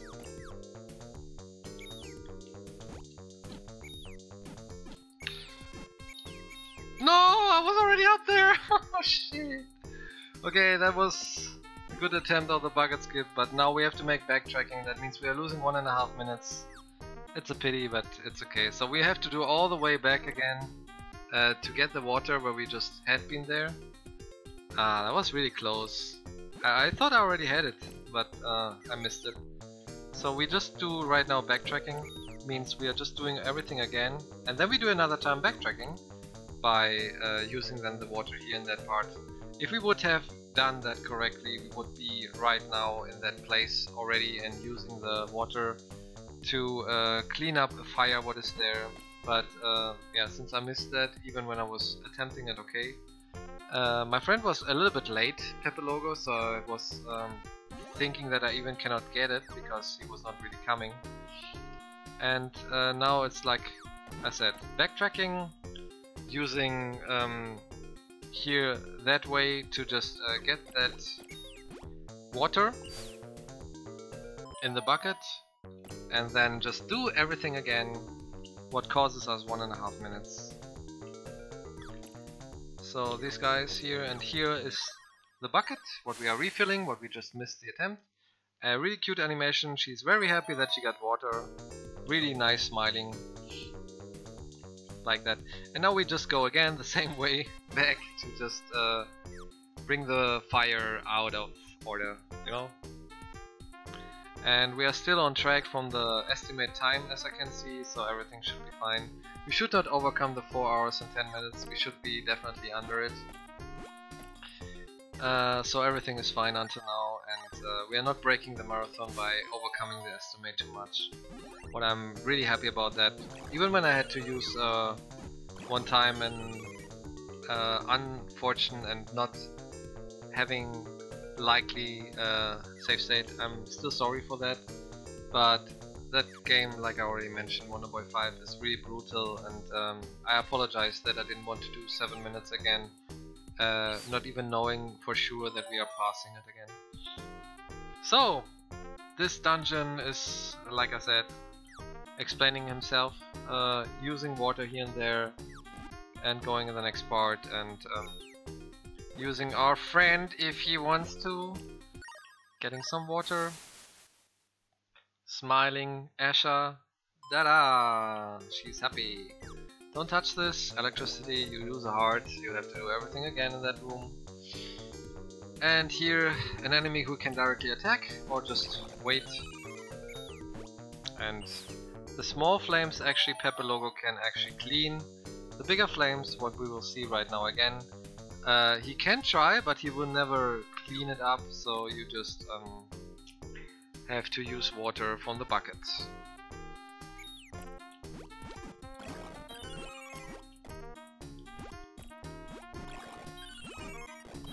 And here, like, there's the way where you use the water. And if you would have your friend Pepelogo trying to clean it up, he would try, but he would never get it. And he would be really wondering, why is it not going out? Why is it not going out? And then you realize you need something for that. And here we have a lot of electricity.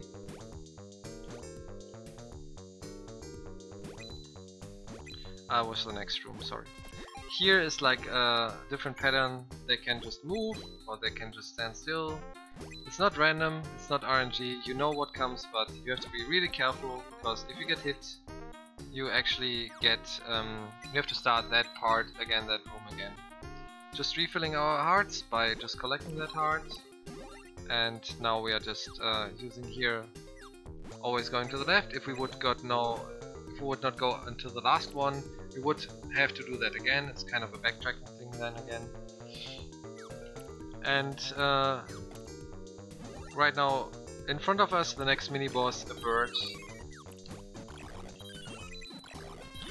And the bird can just run or bring some baby birds into that. 3 hits. Bye bye, we don't need the heart, we have full heart, all fine. And here, question thing, if you don't know it, you have to ask people in the next room what you have to do. In speedrun, of course, you know what to do, you just do that, and you are going to the next part. So, now, platforming, using your friend Pepelogo by flying, safety part, using the double jump here, using your friend again, jumping over that, come here, and again, all fine. If you land in the water, your friend is actually taking you out, what we are just seeing right now, that animation. In the next room, like you just jump out here in the water. And now we are just cleaning up the last part of the dungeon before we are going into the next boss. If you don't have your friend getting you, you get the electricity and you lose a heart. So you have just to make these flames out, and then you just go into the last part, having a small question thing where it's always no. Throwing the bucket into, that was a sword skip, special thing what is not so easy to get. You can do that sword skip many times in some platforms, what is saving some time. And here, like I already mentioned, you can use your friend that is blasting over that water, and then we are just flying on the next part. If we are doing it too early, what I just did, you get the electricity on your popo, on your ass.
Yeah, it's getting green. It should be coming back. All right, yeah, we are good. I'm getting a feed. Cool. Nice. I think. Good luck on the rescue. You're so close. Yeah, It yeah, was I so know. close. I know. So let's see if the chat is seeing me again. We are still good in the estimate, so there should be not a big deal. 410 is the estimate. We will not break the 410 for sure. So chat, let me know if you see me. I'm fine. Nice. It's moving. Cool. So we just have beaten the last boss. I don't know how much you saw that. And now we just start the next dungeon.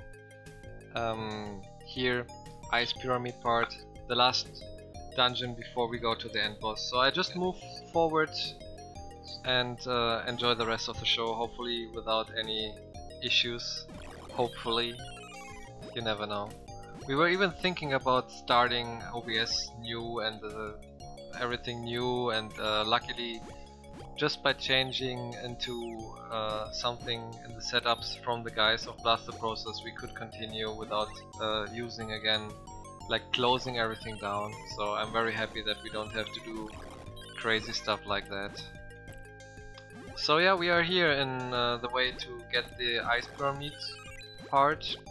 This is actually the hardest part of the game, because you have to answer questions at the swings in Japanese. Also, what is very hard in this part is actually these kind of enemies.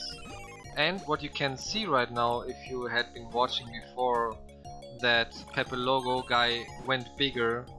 Why did he went bigger? Because we got another new armor number 3. And now we are just going into the Ice Pyramid. And hopefully we are not breaking that estimate, and we are still finishing with 410 even with these kind of issues. So the pyramid swings is telling us to enter some rooms. What we are doing right now, Ice Pyramid 1, and now it's just kind of a labyrinth. We have to collect some things on the way and put them into the right order, and we also have to enter doors. What you have to put a button combination of the 3 buttons of the Genesis you have, A, B, C, and really chilly music, really wonderful to hear and to watch, good graphics. For me, one of the best dungeons they made in that game. It's really enjoyable. I hope nobody falls asleep with that music, but if he would fall asleep, I would even understand that. So, let's see how far we come and how much we are close to the estimate in the end. I think we lost already 3 minutes right now, so we'll just hopefully try to play as best as possible, so we are reaching exactly the 4 hours.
And seems like it's up. You guys want me that I continue and finish? We may have you try to stream to your Twitch and just a backup and try to finish on the Twitch.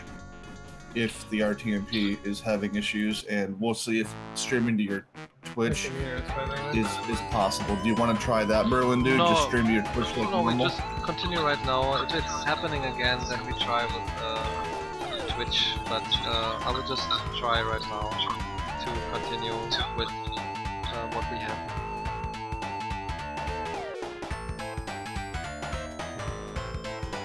I don't see it on my OBS. Oh, I have audio. Okay, we're good.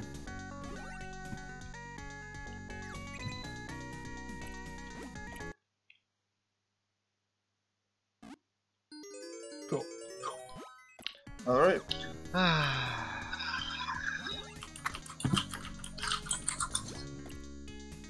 I'm really sorry that this happens. No, man. I wish it would be not happening. No worries. Did you have sometimes issues with that server? It doesn't look like it's dropping any frames. I don't know. So it could be just my side, like my output you were seeing? Possibly. You Yeah. said it was in the red. Was that like frames dropped or no? I think nothing happened, just. Oh, okay. It's all Pancake's fault. Yeah, we can blame Pancake. As long as we're not blaming Chubbis, I'm good. Oh. Absolutely, I'll take all the blame here. Okay, I blame you. So, we are just right now in the Ice Pyramid 1 still. We used one infinite jump to get some... Like, we collect right now some gray statues, and then we have to put them in the right order. The first password what we are using is called those. I will explain what that means, and we have to do it 3 times. And yeah, I hope the connection will be stable, since we are almost in the end of that run. So the first thing is T for turtle, H for hunt, O for owl, S for sparrow, and since there is no E, we use A for angel. If you are not putting it into the right order, they all disappear and you have to go back, all back, and make a kind of a backtracking. So it's really like important to do it in the right order.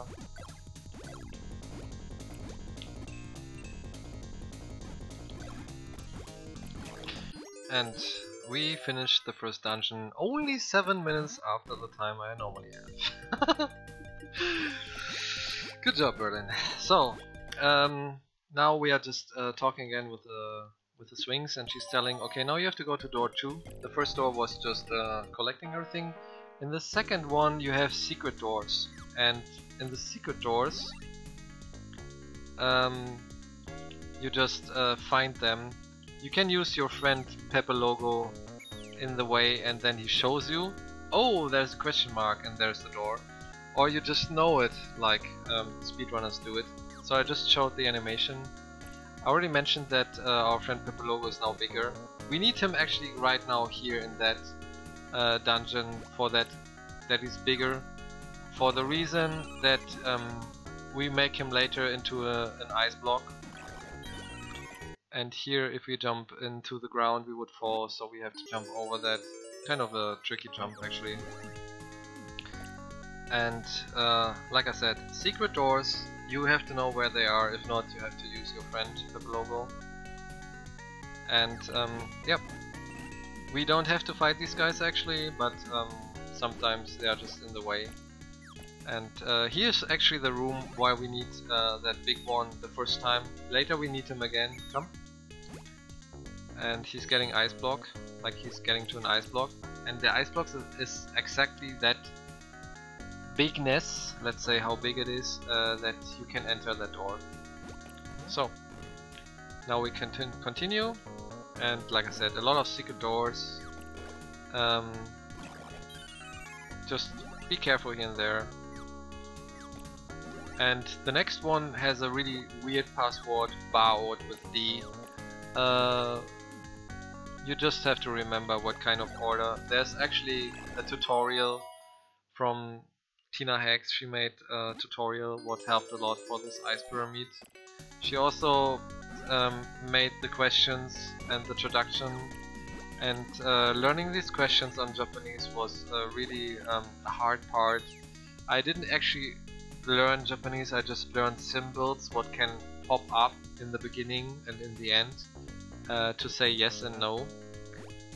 So kind of like vocabulary learning. And we do, of course, we have 20 questions and we have to answer 7 correct, I think. If not, we are not losing anything except time. What means the swing says no and you have just to try again. And here, like I said, this dungeon is secret doors, another mini-boss incoming then later. And after that, last dungeon in the ice pyramid with the last boss, and then we are skipping a dungeon and finally go to the last area to finish the Wonderfecta. And thanks to OBS or stream issues or provider issues or whatever, I don't know, it broke the estimate. Thank you very much for that technique. Blame kick-ass pancakes. Blame him! It's his fault! No, it's not his fault, of course. Cool! So, we're continuing, having these guys again, jumping over them, and yeah, continuing the way to that dungeon. Like I've already mentioned, every dungeon is really long, between, I would say, 5...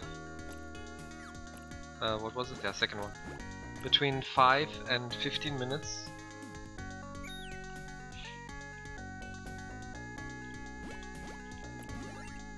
I blame Tails.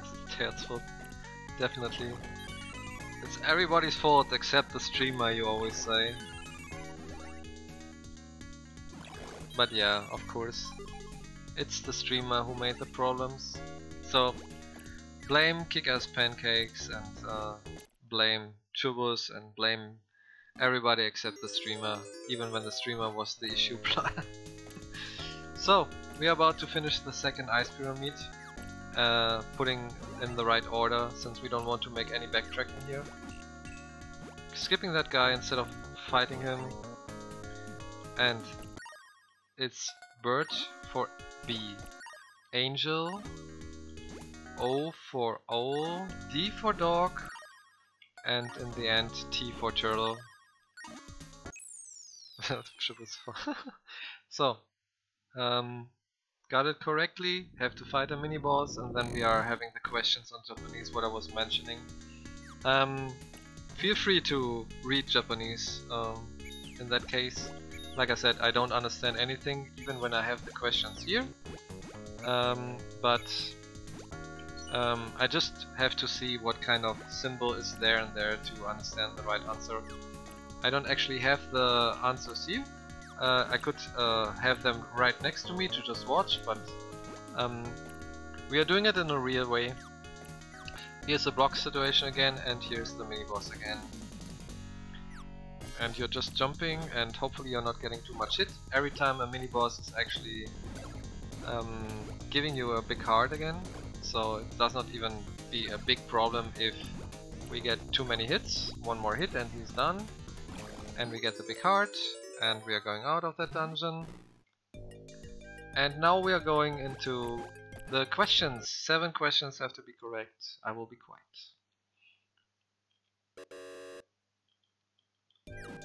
Okay, you saw right now when you're answering the wrong answer, then you just go here, say pray to the water, whatever, I don't know. And then you can do the questions again. So the only thing what you are losing is actually time and HP if you're just jumping against this thing. So, let's do it again.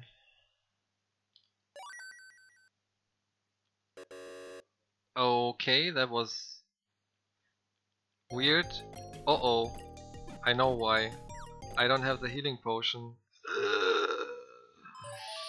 Ui, ui, ui, ui, ui, ui, ui. Okay. That's why you don't use a no. It's okay, it's okay. So it will be risky, the last boss fight, actually. More than I thought. I mean, I can actually pick it up, I think.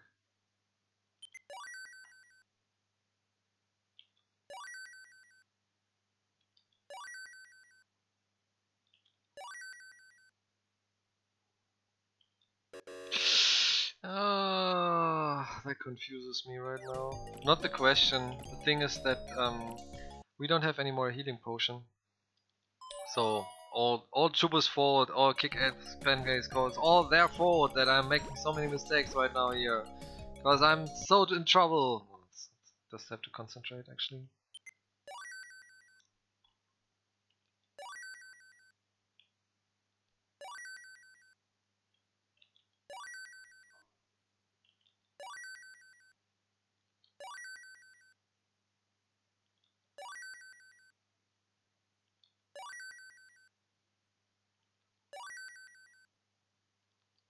There you go, 7 questions. We did it in the 50,000 try, but we did it.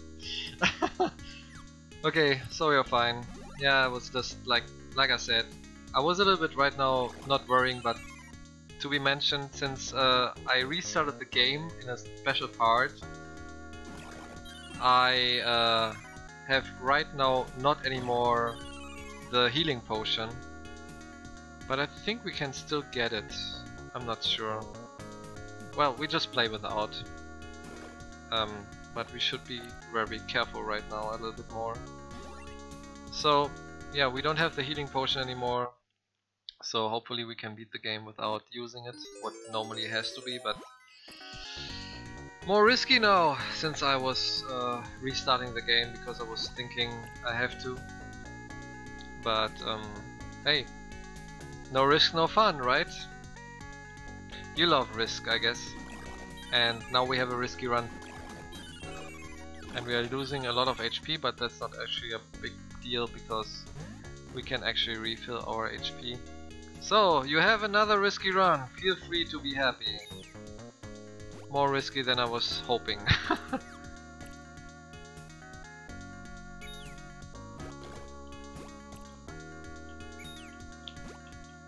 Come. So, can you just open that? Thank you very much. On ice you can actually not jump. You can only slide.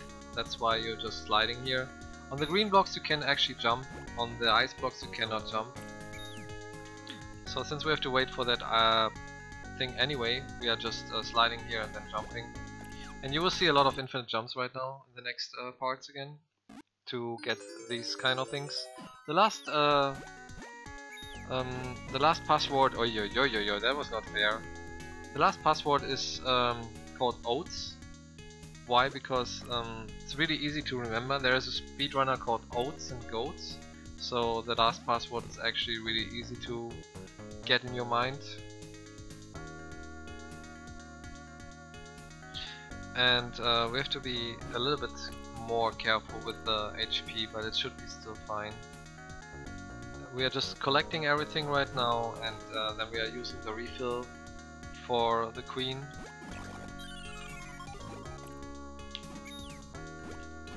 So here's another time infinite jump situation. So we would never reach that part with our friend Pepelogo, but with that infinite jump, using him to jump higher, what you will see later again twice at least, or 3 times, we can reach platforms and parts what we normally would never reach. So yeah, that is the cool mechanics to just get a lot of things done what you normally would not have. Just wanted to get that heart. And now we have 2 enemies here. And like I said, on ice you can only slide. If you would press jump you would fall onto your butt. I will show that for sure later, one time at least. And here is another infinite jump, if he lets me do it, to get that one. So yeah, a lot of infinite jumps just to collect these kind of things. in parts where you actually are not reaching, or you have to make more backtracking and things like that. And here it's a little bit unfair. Like this guy can attack you, but we have been lucky, he just went away. Got the heart, so perhaps we don't have to use a refill. Very cool. Now we go just to the left, get the last part, and then we are just defeating the boss of that ice pyramid dungeon. And then we are going to skip one dungeon by using the infinite jump to defeat the queen and go into the last dungeon for the last boss to finish the Wonderfecta with a lot of technical issues, but hopefully still in an acceptable time. So since I hope that the stream is still fine and everybody can see me, I hope that will stay stable. Just say that. Press the thumbs. We reached the 4-hour mark, if I see it correctly on my time. And actually here is a thing I can do. Like you see, you can fly and then you're just turning around.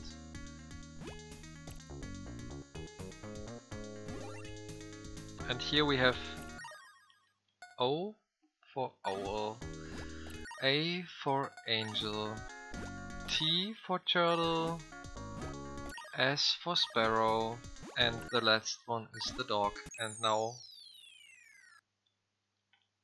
it's not so tight, I think it's more frames, would even say 5. So here's the last boss fight, and it's an ice monster, and then we fight the queen, because the queen got magical negative, like he got how's it called? She got cursed, and 2 more hits, 1 more hit, nice. Oh, we can even without refilling playing it. So okay, not bad actually. And now we are just skipping one dungeon, what normally we have to do, because we cannot enter actually the castle anymore, because our queen got cursed. She is now really bad to us. So we are skipping that by just using infinite jumps and go into the back door in that dungeon twice to reach the last dungeon. We will even see our friend Pepe Logo in a pixel form later, because we are activating a part of the game what is actually not available. So third try is actually not bad. You saw that infinite jump, how long it is. It's really tough to do it first try, even with training. And these infinite jumps, like I said, help a lot to speedrun that game and to skip dungeons and to skip time. So we are finishing it in an hour instead of more hours, I would just say. And now we fight the queen. She has to get 3 hits. We even lose our friend for a second, but we bring him back with the armor. So these guys are really annoying, but let's just kill him, very easy.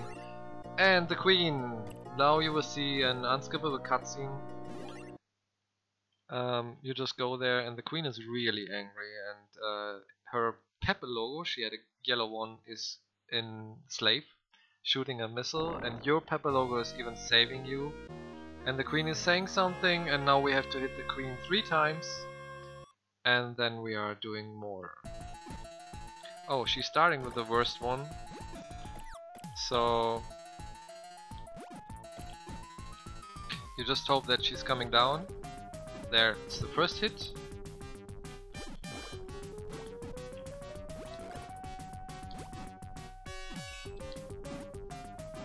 There's the second hit. And there's the third hit. And we still have 6 hearts, so it's enough. You need at least 2 hearts. And our friend is dead. And she's crying, and she don't know what to do. Well, since we have that special armor, what we are doing, we are bringing just a copy. So, next screen, just watch on the left, look who's there. Hello again, oops, hello, yeah.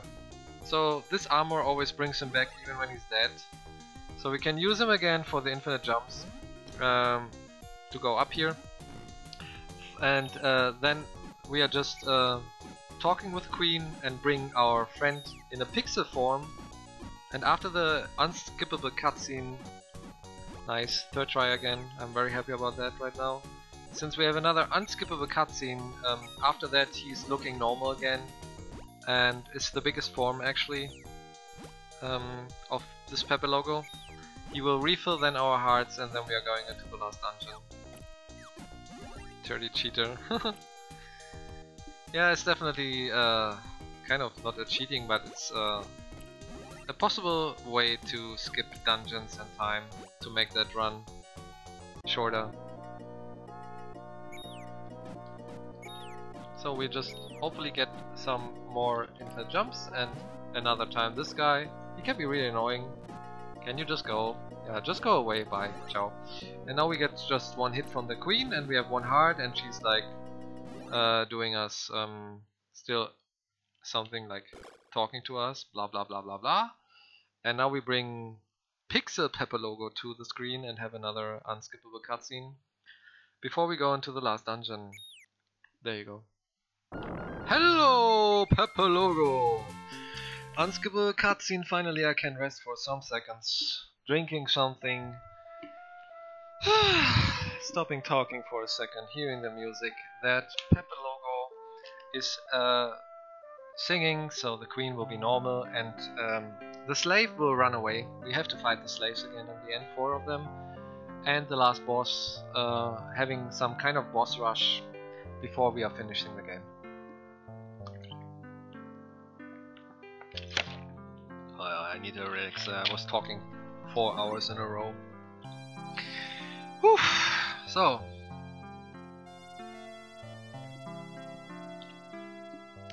Monster World gets the song from Pepe logo, the big one, the biggest one actually, and now you see how he's looking like. And this is actually like the Queen said, what happened? And now we are just going into the last dungeon. He's refilling all of our hearts. And we go to the boss rush with the remembering music.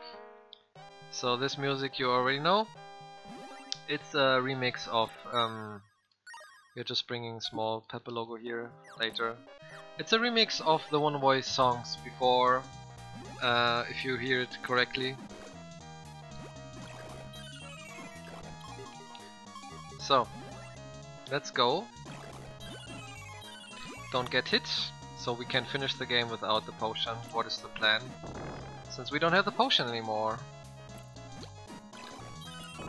And to pass these doors, actually you have to kill the enemies on the way.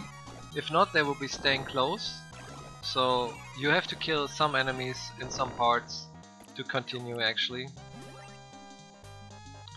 So you see, like, they're broken then, but before they are closed. And we didn't get hit here, that's very important. So we have to save a lot of HP until the end. That's actually not a big deal if we are just getting some hits, but not always. And it's better to just kill these guys instead of just doing something else. You would just run. Yeah, so it's like a reminder what kind of enemies you're had to fight in the whole game. And it's just like you revisit all the enemies, what had been in the game until now. It's okay actually, not a big deal. And these guys are the most annoying ones. And you have to actually kill them to open that door. And here we have some enemies what we never fought because they are in the last dungeon. And in the next screen we are having guys what had been never actually shown up. I got too much damage actually already. So these guys are really stupid and annoying, and you have to kill them to pass. And now, hopefully the ghost will give us some hearts. We are meeting right now 2 ghosts. And hopefully they give us both hearts, no only one. But still okay.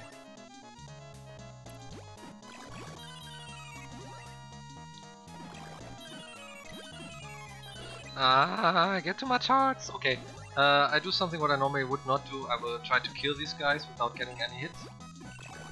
And hope for hearts. Gold. Okay, so we at least got 1 heart mark back. We still have enough good hearts. Oh, this is perfect. This gives us even 3 hearts back. So we should be fine for the last boss actually. Now we have the mini boss fights. You just do this and that, you know. And we should be definitely finishing that game, since we have that kind of... what is it called? That is a healing flower, what refills 3 hearts if you're just selecting it. So we are really lucky right now. We have, like I said, all the mini bosses again, fighting them. Not getting any hearts from them like before, it's just getting gold drops. You see all the enemies, the normal enemies what you had until now, and all the mini bosses you had, all the things what you just said already. But since we're not playing anymore on ice, it's much easier to beat them.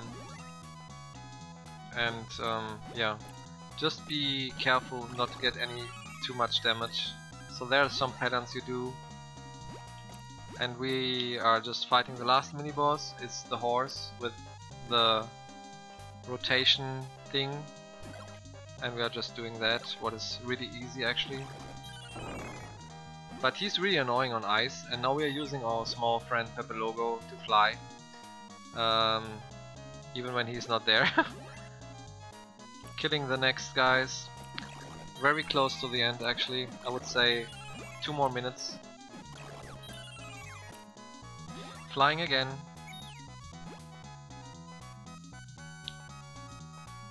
Avoiding all the enemies if we can. And the last guy before the last dungeon.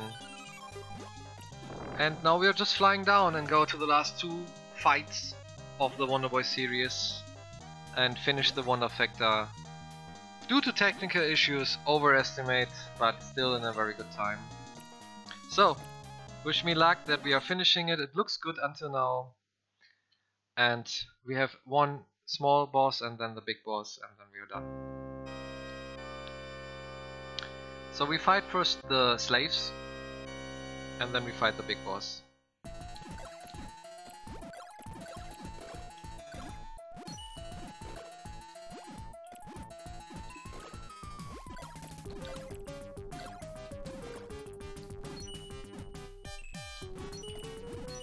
Slaves are down.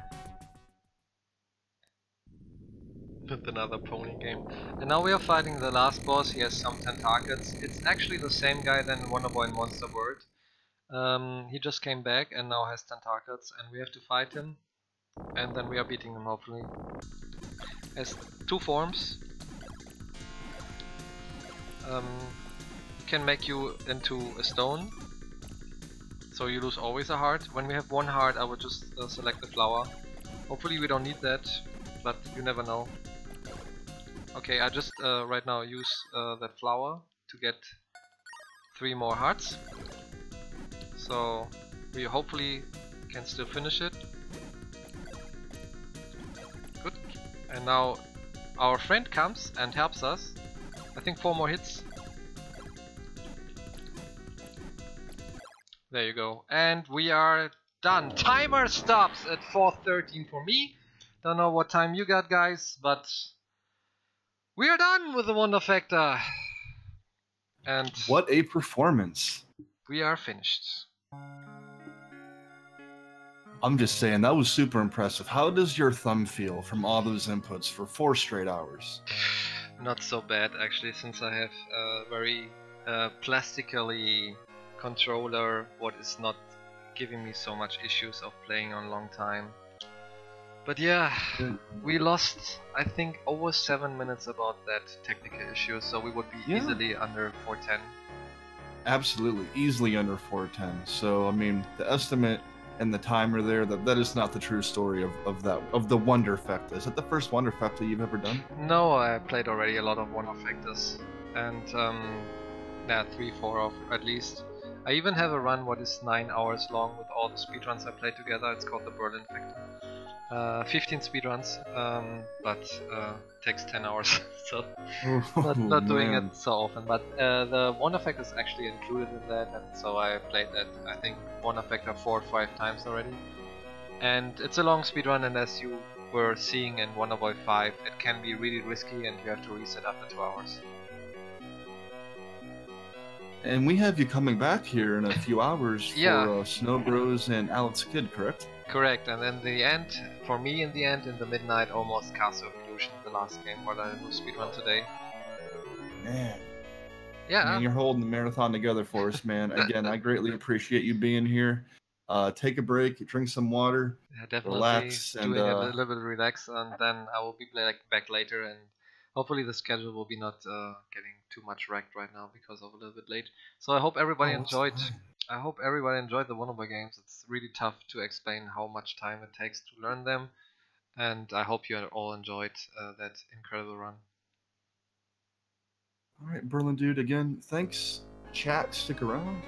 We have more Hedgehogs coming up. We have a trilogy coming up, man. We're just getting all these games out of the way in little blocks here. We have the Master System Sonic Trilogy, Sonic 1, 2, and Chaos. With those on. Stick around, everybody.